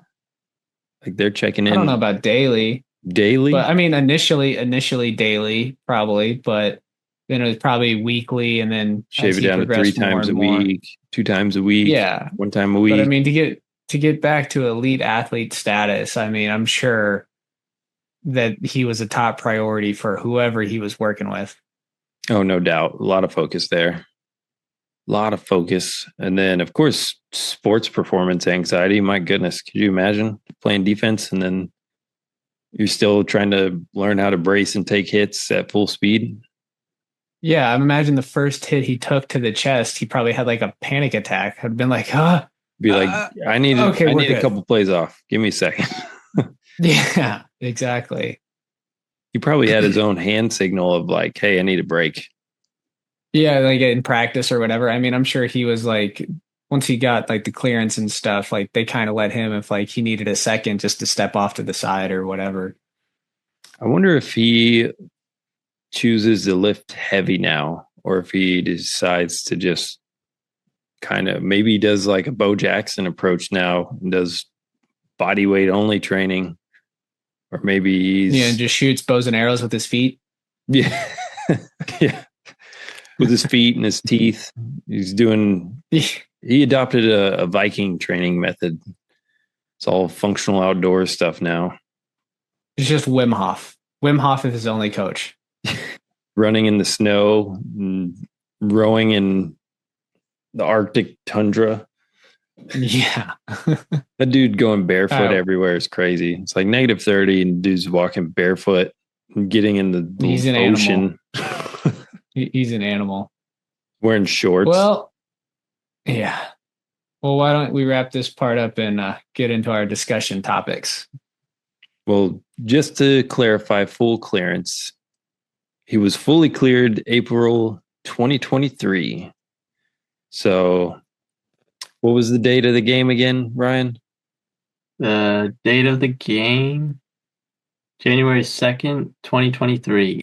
So within less than 4 months, he returned fully, which is still crazy. Yeah. 4 months. That's an insane turnaround. Yeah. 4 months. And nobody's talking about it. I will say that there was a lot of reaction when it did happen. Like, it is crazy that it's not much now, but over time, just with how culture and news is, everything's by day. So fast. So moving. now, yeah, so there was a lot of support there in the beginning. Like, all the teams were having some sort of like pray for Damar or putting something up on their stadium or whatever. I know there were fans that were outside of the hospital for him, or there was some support at the time. Black, all that. And he did win a award, the George Hallis Award. I don't know exactly. It looks like he won an ESPY as well for the Pat Tillman Award. So his comeback gained him some awards. He got comeback player of the year too. I mean, as he should. Yeah, he deserved it. As he should. Well done. Well done, Damar. Yeah, no kidding. And yeah, he's still actively playing. Just finished up this past season again, nearly got to the Super Bowl. Like, it's just an incredible story all around. I don't imagine he plays over 10 years. I mean, what do y'all think? 10 more You never years? know. Not 10 more, but over 10. Yeah, what, 4 completed years? I mean, Micah Hyde, he played So 12 6 more? seasons. Yeah. Yeah, We'll I see. mean, I think he we'll could be see. close. He could. He might prove I Maybe hope he everyone not wrong does. and 10. play till he's like 45. You could see like 8 or 4 Changes more. the game with cardiac conditioning. That'd be crazy as a defensive player playing that long. It would be, I think but he'll it's turn into possible. some type of like out outlook person. Like he's gonna do something outside of football that's gonna impact somebody else. You know? Yeah. No, I mean, this is a well noted injury in return for sure. And then I just want him to talk more on it, talk about his process and what he went through. And there's got to be a documentary or something. There's got to be something out there coming.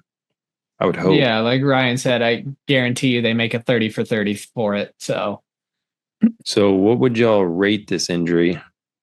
I mean, he died, dude. Yeah, that's crazy. Chuck, you yeah, wanna on go our first? sure. On our scale 1 to 10. Again, since we go over so many severe injuries and stuff like that, I mean, there's a couple aspects in play. For me, it's always, the recovery process, pain level, and then the like extent of the injury and what it like. Obviously, he went into cardiac arrest, so that clearly bumps it up quite a bit. He was technically dead on the field. I feel like the pain, there wasn't a ton of pain, except maybe in the recovery process. The recovery process was fairly quick for an injury like this, but it still took 4 months just to get back. And he did get back to the NFL. I mean, honestly, really just solely on the fact that he was technically dead, I think I give it a 7 or an 8. I think I'll go with an 8.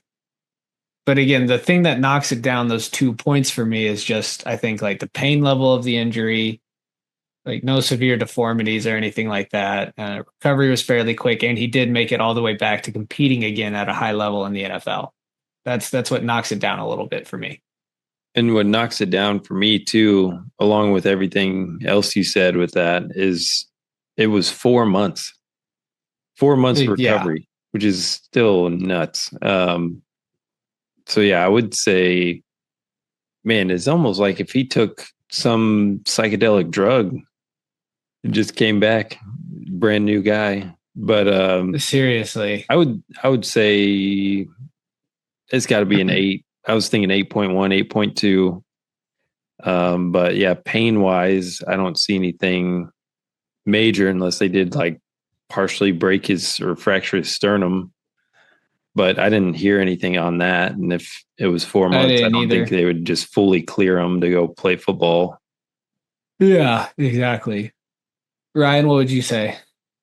It's tough because I feel like he didn't change a lot after. I mean, like mentally, he still was there, and I don't know how painful it actually was for him. So you can't really put a radar on it or rate that, what his feelings actually were at the time. Yeah. I'm gonna say like a 7. Like he did pass away, sorta. Yeah. Sort of. Yeah, technically.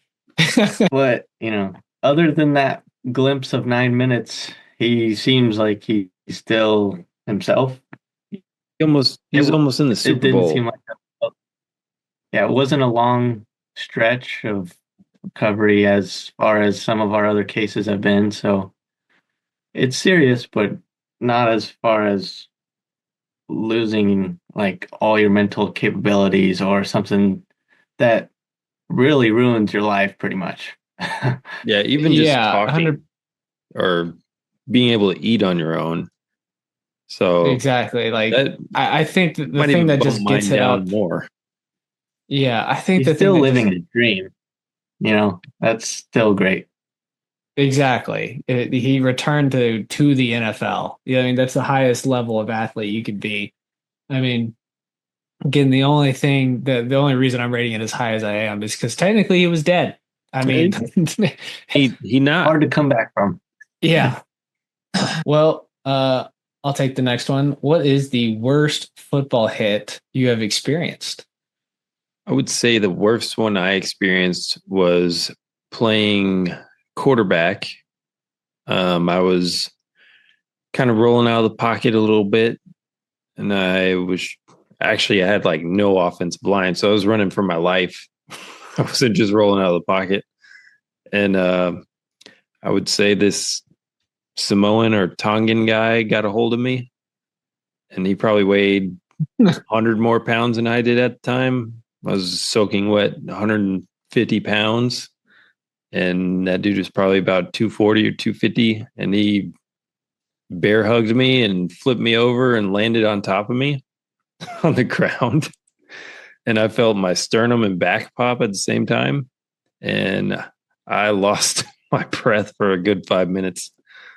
We had to call That time sounds out and about everything. right. That was the only time in a game ever that I had to like actually stop the game and be like, hey, I need a second. Then I decided Yeah, not to run towards that guy anymore. that's probably a good call. And we beat them too. We beat Little Elm 7-6, baby. Or actually, sorry, we There went for you- two. Oh, We went for two, and Lauren Bassett scored the 2-point conversion. I remember on a toss play. I scored on a QB sneak. He scored on the toss play. We won 8-6. It was a good day. That's what I'm talking about. That's what I'm talking about. Everybody got Pizza Hut afterwards, you know. We Great, great actually night ate all pizza around. before the game. no cones all around. We had linemen finishing whole pizzas by themselves before the game. Jesus Christ. And then we'd be seeing pizza on the turf. Like, oh shit, here we go again. Well, Ryan, what about you? I've been hit plenty of times. It's just when so my first year of football, I was in second grade, and our team played in the fifth grade age group. So I got hit a ton in my first year playing against like 12-year-olds, and I'm 8 or whatever. So there's that. The one that I know of in high school, I got hit. I think it was my year we switched, and I was wide receiver, so I was doing a hitch route or a swing route, and that's the worst route a receiver can do because you can't protect at all. And of course, the quarterback throws it right into the defensive guy, so he hit me straight on as I'm catching the ball. I caught the ball, but it was like a loss of 4 yards. Still caught it. Jesus. The guy, Actually, yeah, should have dropped it at that point. he Minus hit 4 me so yards. hard, so Yeah. hard. My helmet popped off, and my chin strap broke off my helmet. Oh So no. I had to sit out until they could get me a new chin strap. Which game was that again? It was a scrimmage. Oh, hell yeah. Team on That's what team. I'm talking about. There you go. It was actually against Hazel, but Oh, okay. Preseason. yeah. Oh man. Well, for me, I got two that come to mind. One, it was in middle school. I only played football in seventh and eighth grade because I hated it. But I think it was eighth grade year. I was a wide receiver because I was pretty quick and I had good hands, but it was pointless in middle school because we never threw the fucking ball. So I But but you how were a wide receiver in middle school. that's probably why. That's probably Just why. put them out there. My job was mainly to block, but the way they used me because I was quick is they would always at least 5 times a game call an end around where I'm running the ball, right? So, I wish I could have seen this. Like, dude, I get the handoff and I'm supposed to hit, I don't know what the gaps are, but I want to say B gap, whatever. And it's the first time all year, we're like 7 games into the season, first time all year, my line has actually made a hole. Because as you can, at a young age, the linemen suck. Like there's no blocking almost ever. They finally make a hole for me. I hit it. I'm like so excited. And then all of a sudden this again, like kind of like your story, Tyler, I'm maybe 100 to 110 pounds. this like 220-pound linebacker who's already fully gone through puberty before me hits the hole at the exact same time, instantly picks me up in the air. I'm like off both cleats. I'm looking at the sky, and he like body slams me onto the ground, knocks the wind out of me. He's like, "Ugh." And he like stands over me and like looks down at me, and I was like, go away. I held on to the ball though. I didn't fumble. And then the funniest part about it, the next day, well, for a week, I had his face mask, like bruise imprint on my arm Oh, for hell like yeah. at least a week. And then the next day I go in, we're watching film. We had a coach. His name was Coach Mustafa. And I go into his office as the coaches are just looking at it before they show us all. And he's like, "Hey, Hughes, come here." I was like, "What?" He's like, "Hey, this was you, right?" And he shows me the play, and like this dude picks, like straight up picks me up. And like he shows me the replay, and I was like, "Yeah, that was me." He's like, "Damn, son." I was like, "Yeah, all right." But then I just left. You got Hughes. Exactly. And then the other one that comes to mind is me and my friends were playing tackle football, no pads on a rainy day on the field just for fun. Like this isn't school or anything like this. And we're in high school at this point. I think we're 16. Just playing no pads, full on tackle football. And I'm running, trying to get through a couple guys. I break one or two tackles, and then I fumble the ball because again, it's raining and wet.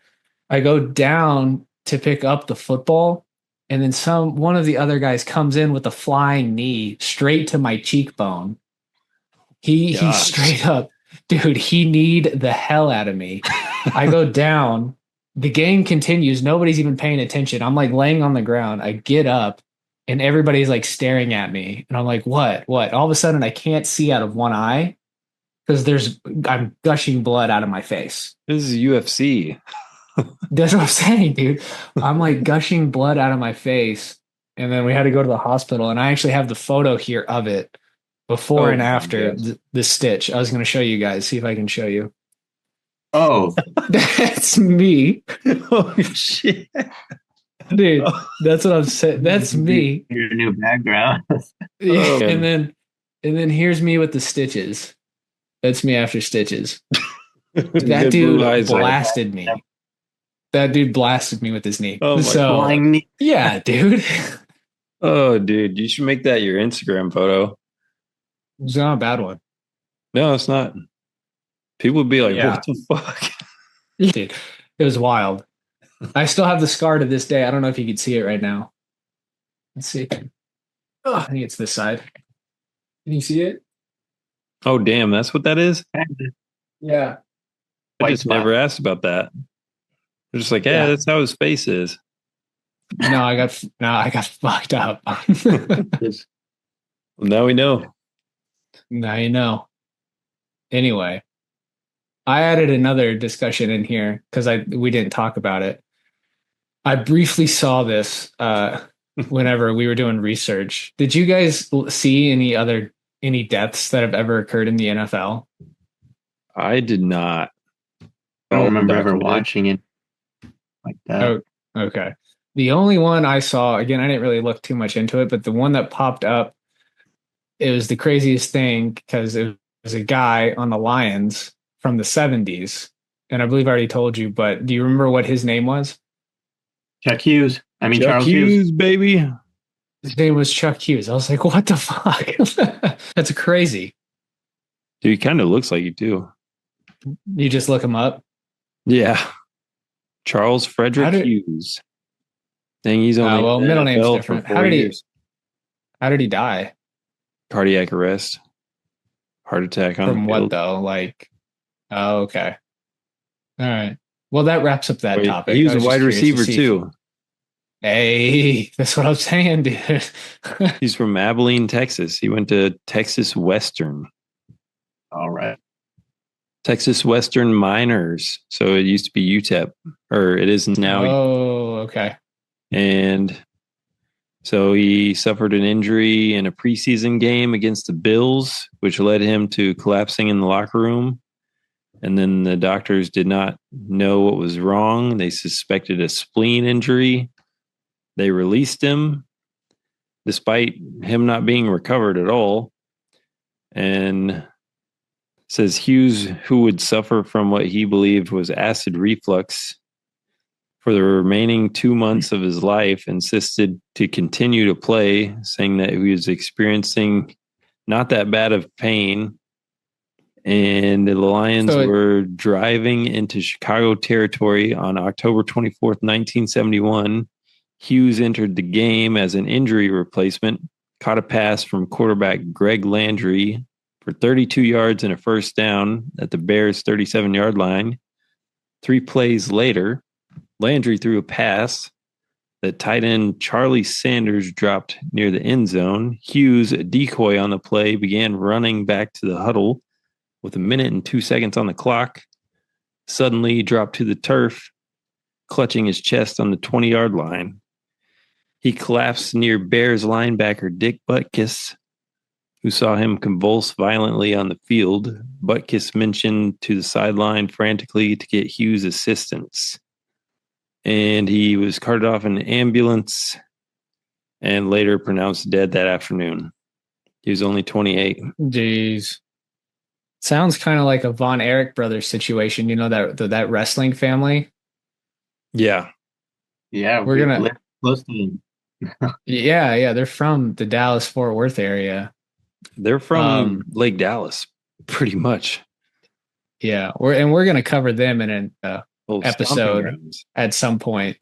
But yeah, one of the brothers suffered from like internal bleeding from an injury and didn't get it checked out for months and months, and then that's how one of them died. But if you know anything about that story, that's really, really tragic and sad story that we'll cover here eventually, but just not right now.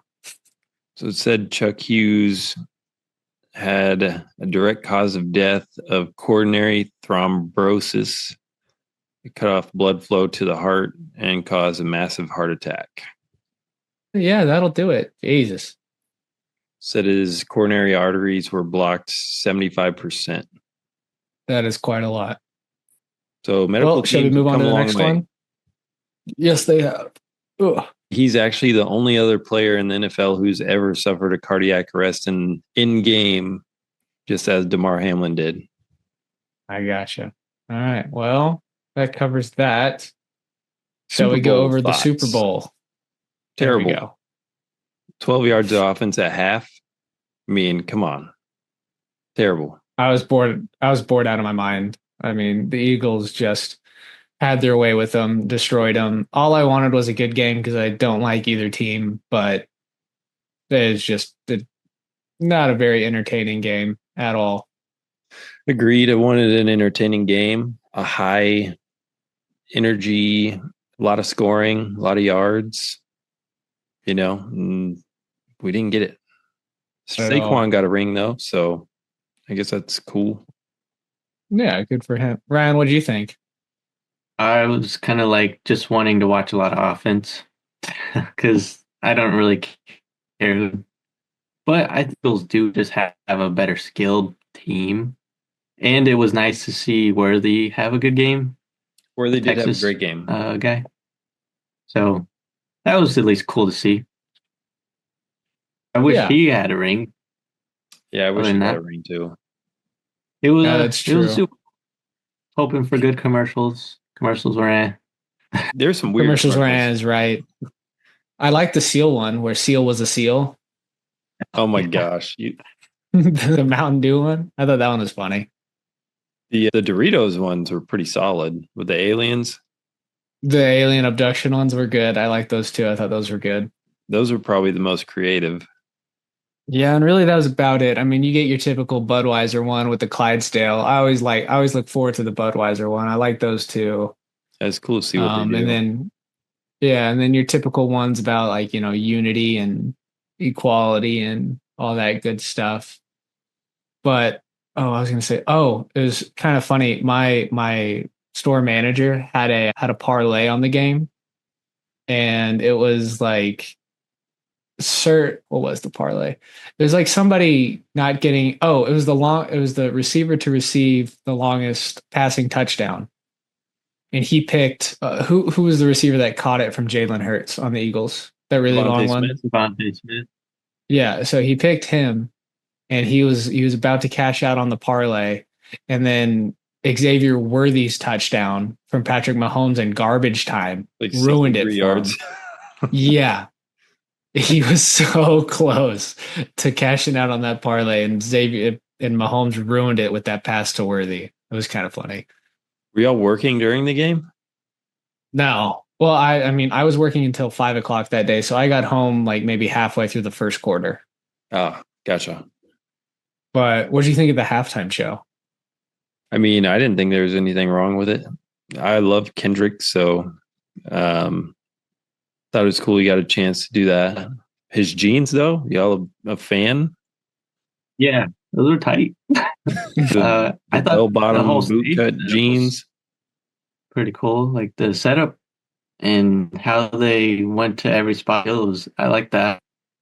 I mean, I haven't really listened to all his new music thoroughly like I did to his other stuff, but Yeah, I thought it's fine. Section 80 and Yeah, all I that. mean, yeah, I mean, I thought it was a solid performance. I mean, he was hard to understand at some point, but that's how Kendrick raps. So, in a setting like that, I mean, what do you expect? I was just looking forward to him performing Not Like Us and all the Drake memes that came out of it. I thought was hilarious. Yeah. The The other whole funny stadium part, said it too. yeah, they all yelled it, that's for sure. The other funny part was all the memes that came out of older people watching the halftime show and just going, what the what's he saying? Like, what the hell is this? Like them just not understanding it at all. I thought that was hilarious. Oh, these damn young people saying A minor. They don't even know music. Back in my day, we had performances from Prince, Creed. Y'all wouldn't know nothing about that. Whatever. They wouldn't know A minor if it shit on their chest. Anyways, moving on from Super Bowl. Well, let's go Wait, into our pop. Go ahead. we're on it.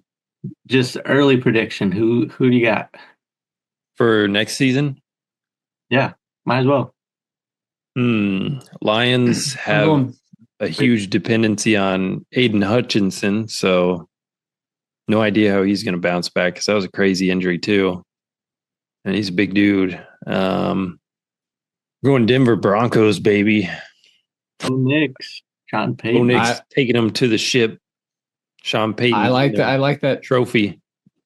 I like that pick. Honestly, I mean, me. It's definitely not the boys, but I gotta go Bills. I want. I, I want them to finally beat the Chiefs and overcome that and get Josh Allen his first ring. I think that'd be a cool moment. I don't mind the Bills, so I'm gonna pick them. The Cinderella story the entire NFL committee is looking for. Exactly.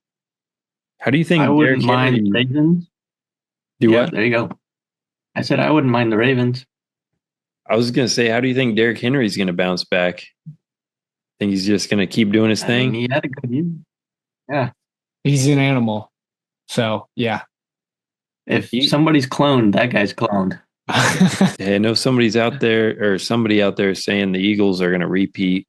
They got a pretty solid squad. So unless something happens to their play calling because they don't have Kellen Moore Panthers? anymore, the Panthers. I said Commanders. Oh, Not the Commanders. Panthers. Commanders could. They could do it. Jeez. Commanders weren't bad. I'll give them credit. Not bad at A all. lot of young talent.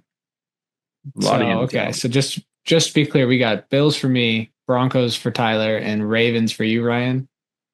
I'll take the Ravens, but I don't think they're going to get there. I feel like Lamar's got to do everything, and the defense always does something wrong, or somebody else does something wrong. So I just don't think they're going to get there Mark yet. Andrews. Damn. Yeah, Mark Andrews. Come on. Sorry, Mark. I know you've been going through it. Yeah, Isaiah Likely's toe. Seriously. Yeah. Size 16 shoe or whatever he's wearing. All right, well, we'll lock in those picks. Why don't you take us to our pop culture discussion of the day? Best football movie. What is it? Ryan? So for funny, I like, the classic Adam Sandler ones, Longest Yard and Waterboy. But if you're thinking like just a different type. I kind of like Invincible. It's different. It's a little Disney, but Yeah, it's a good movie, I think. it's a good movie for sure. It's a good movie. Because I was gonna say Longest Yard and Waterboy too. Those are I would if those are on, I usually watch them. There's those two movies. I'll try and get what I can if I pick up on even in the middle of the movie. But the one about the Browns running back who he got like leukemia. Is it it's not Freight Train. I've I seen have that no movie idea. once a long time ago, so I don't remember. I don't think I've ever seen that movie. Hold on, I'm about to pull it up. That movie is actually really good. If you like shows, Ballers is a pretty good show. Yeah, I'm ashamed I watched that. I appreciate that show. I like watching that show. Ernie Davis. The story of Ernie Davis. That's a good movie. I gotcha. That's The Express. Oh, okay. Ernie Yeah, I've Davis never seen story. that one. He Well, was the a heck of a one, player, and that was in a big racially charged time. And he got acute monocytic leukemia, and it ended up killing him pretty fast. yeah, that can be aggressive, that's for sure.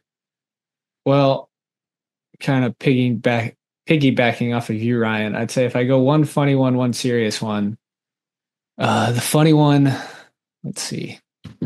I mean, I think I'm with you. I got to go Waterboy on that one. That's an all-time classic. That's just I'm a football player. The character Mama, development in all those movies with The Longest Yard and Waterboy is hilarious. Mama said alligators is angry all the time because they got all them teeth and no toothbrush. Well, Well, Mama's guess what? wrong again. No, Colonel No, Sanders, Colonel. you're wrong. Mama's right. No, Colonel Sanders. That's the best part. He says it so fast. He just lays him out too. Just straight up lays the wood on Colonel Sanders. That's such a good movie. You could drop lines from that movie all day. Just quoting. Dude, any Adam Sandler movie. But a serious one between a couple. One, Friday Night Lights about the Permian squad. You know what I'm talking about? Yeah, Friday Yeah. Night Lights. Yeah. Not the show, the movie. Yeah, the with movie. Billy Bob Thornton. Yep. Yeah, okay.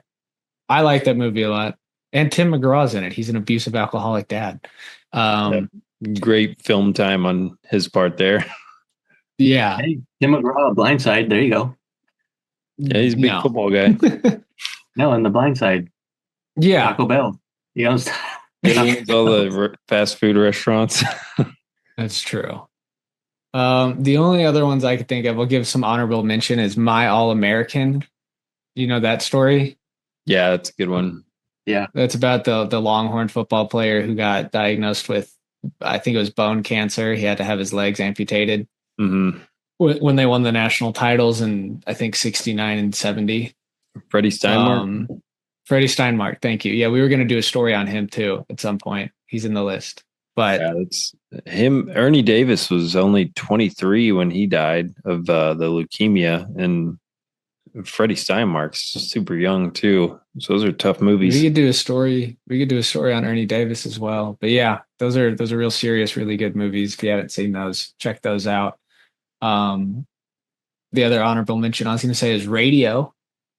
Can't go wrong with Radio. Hey, Cuba Gooding crushed that role.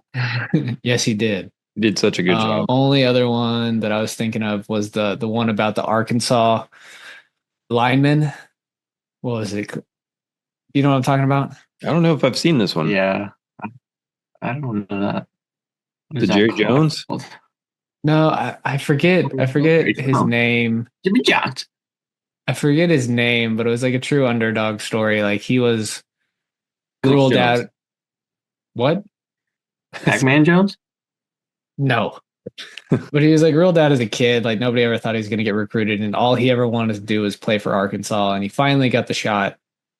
And then he was actually drafted in the NFL. And before he even got to play in the NFL, he died in a car crash. So another kind of sad one for you. Yeah, that's a sad one. But those are the ones that I can think of. It's called Greater.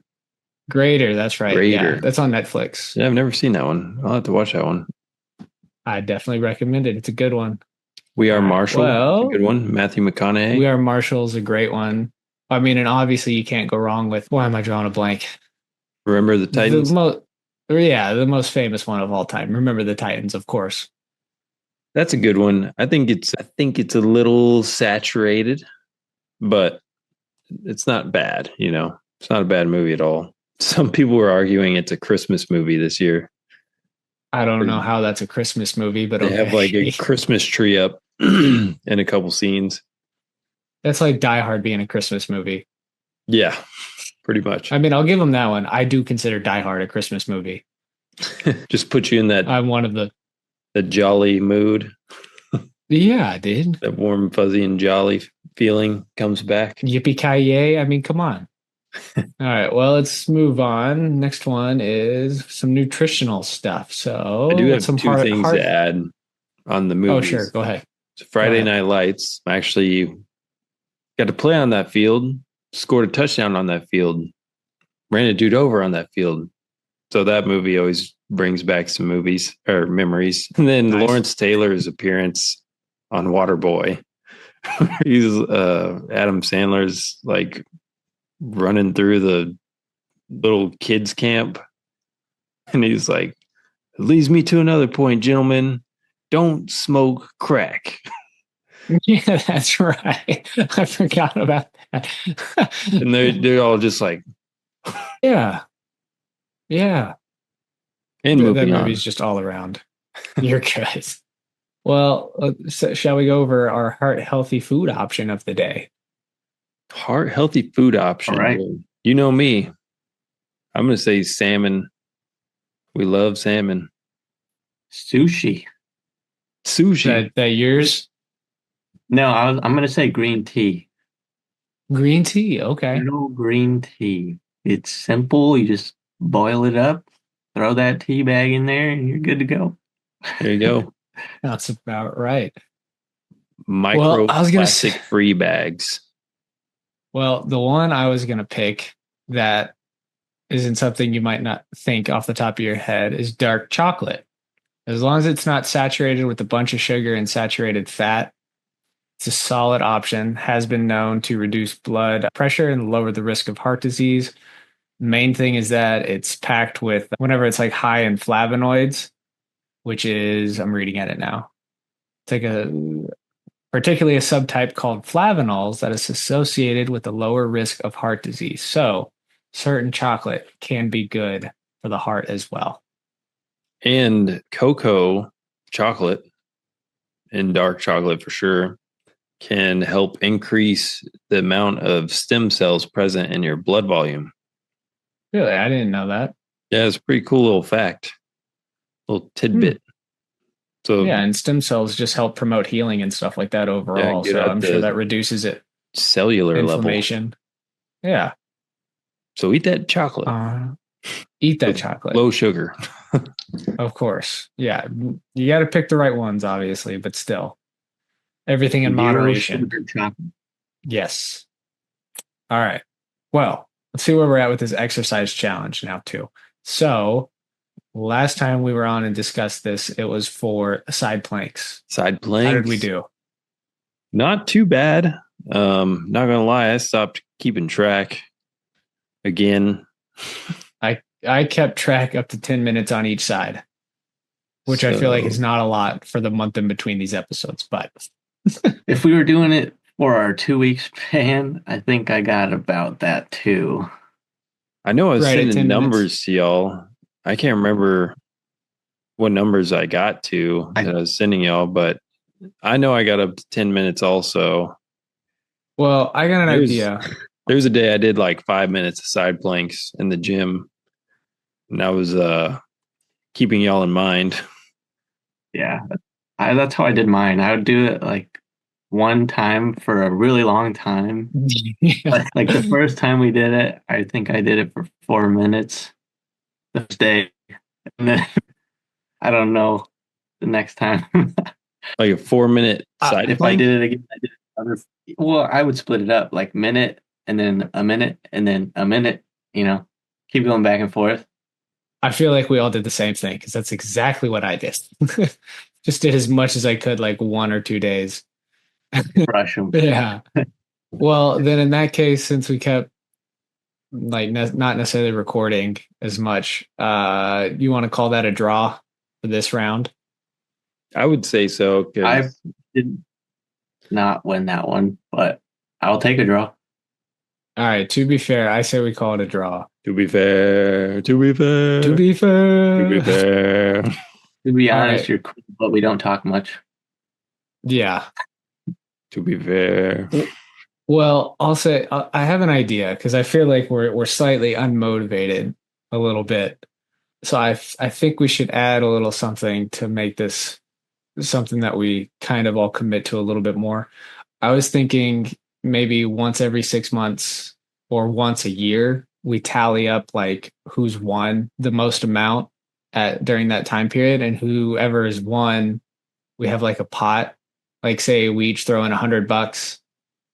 Whoever wins gets the $300 or $200 or whatever it is. I'd say that's fair. Dang. It's a big discount on an icon pass. There you go. Well, I was going to say that we'll actually see each other soon. We could do something then. Yeah. Okay. Do wall sit challenge. Yeah. Put it on live feed. We could do that. We could do that. Handstand walks. Who can build the best snowman? Yeah. Without using their hands. Longest handstand walk in the snow. I don't think I'm going to win in the snow or not on the snow. Like it's a balance issue. It's not a cold issue for me. Hey, Ryan and my granny sent me an idea for a video for us to do. We can do last one at the bottom of the mountain has to buy a beer. And we video it from the top of the mountain to the bottom. I'm good with that. We'll leave Jaron in the dust. He might put the wheels on for that one. You never know. He can't stop at the bottom. He just goes straight through the bar door. No, you would see him on the back of a snowmobile on a ski patrol, seeing him going down the mountain. Yeah. He'd find a way around it. That's a good point. He's like, on the double. Follow that guy. I mean, I like that idea. We could definitely run that. So what do you think about the money though? How much do you want to put down for that exercise challenge? I say 100's fair. So basically the winner gets $200.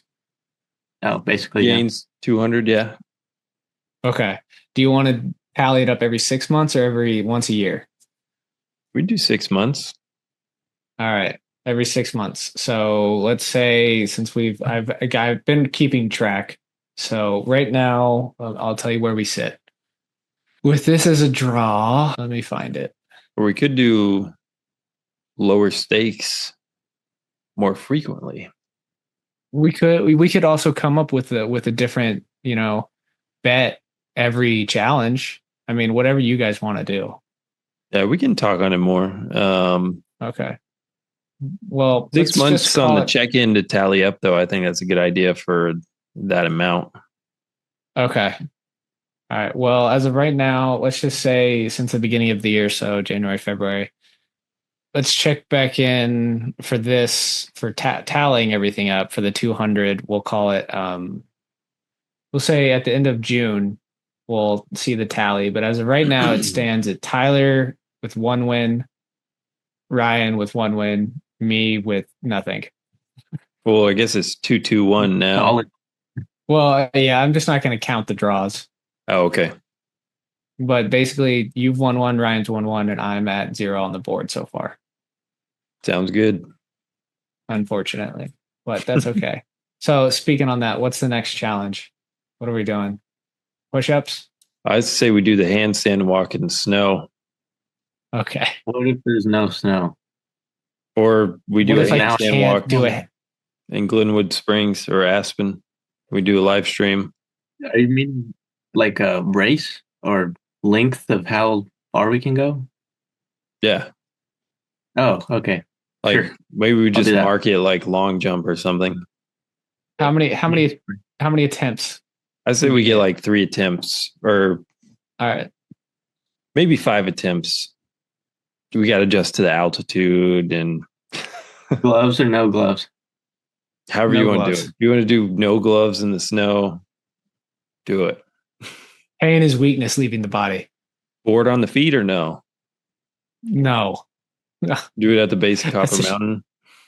Yeah, that's a surefire way to hurt yourself, I feel like. I'll like come down Scorpion and cut a finger off or something. Oh my gosh. That's what I'm picturing if with the board on my feet. So aggressive. You'd be flexible. Well, then probably not that flexible. Then I just give myself another concussion and hit myself in the head with the board. Oh my, That's just flexible. so This aggressive. guy's been in like a lawn chair. Oh my gosh. Well, all right. So 3 attempts for longest handstand. See how far we can go.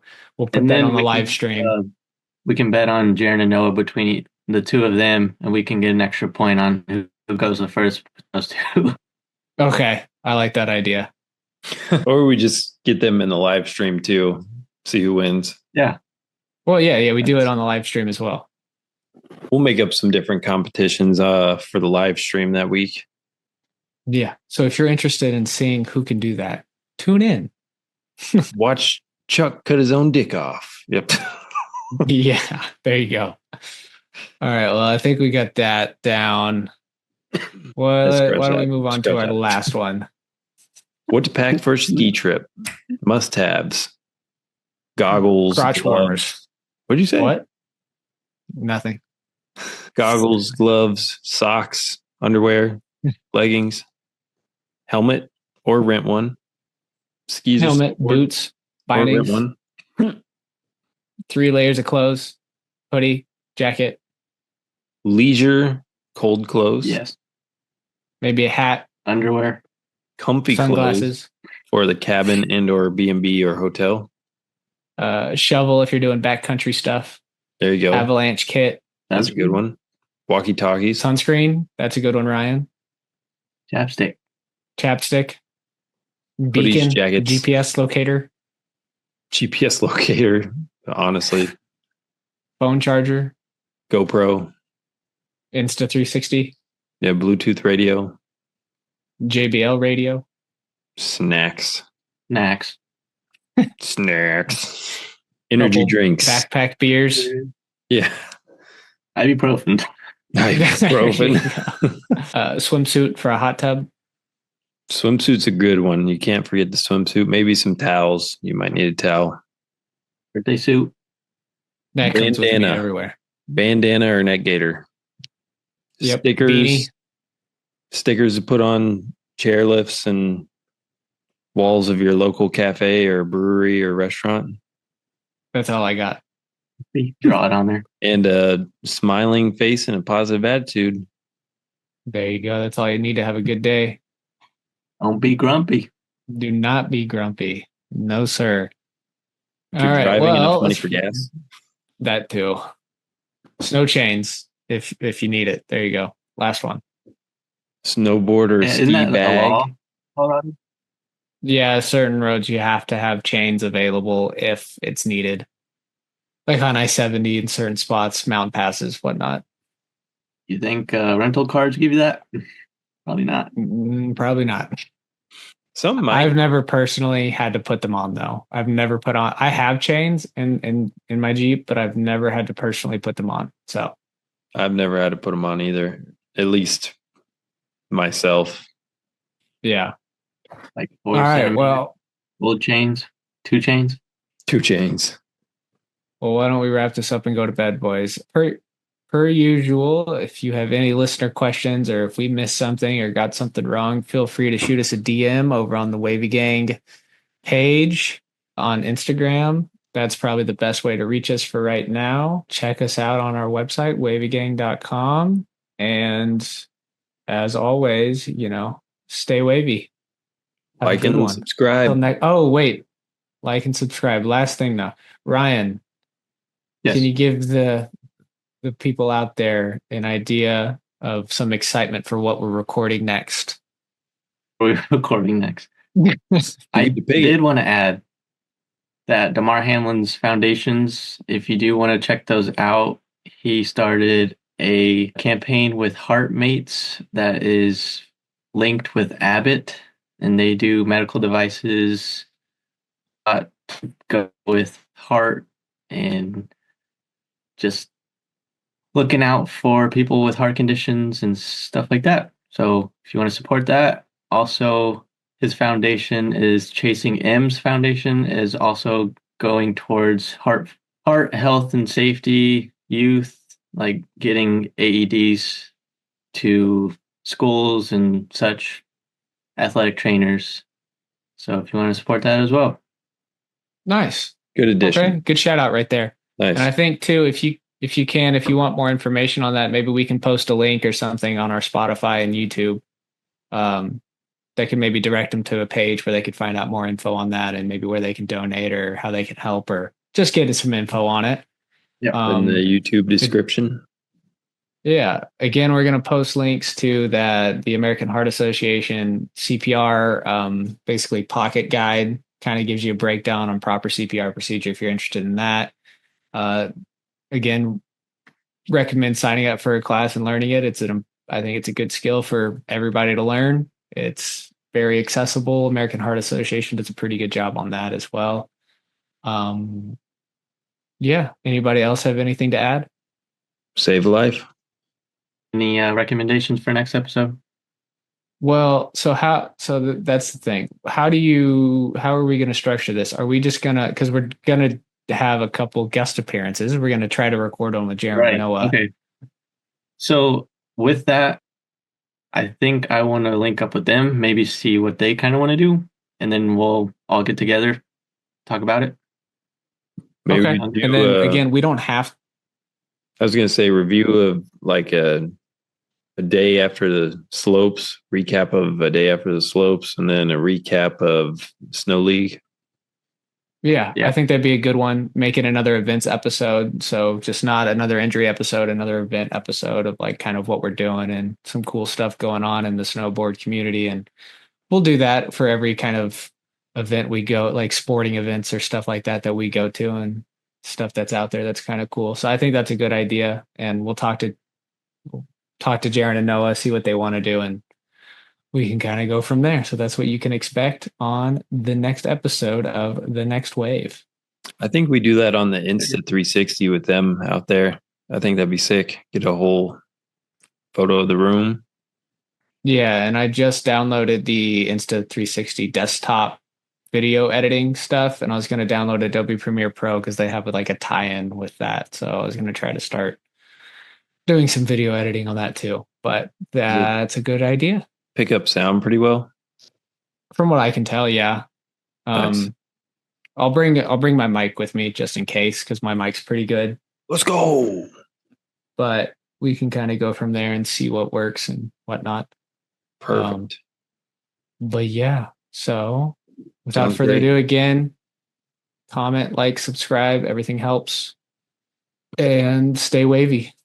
Stay later.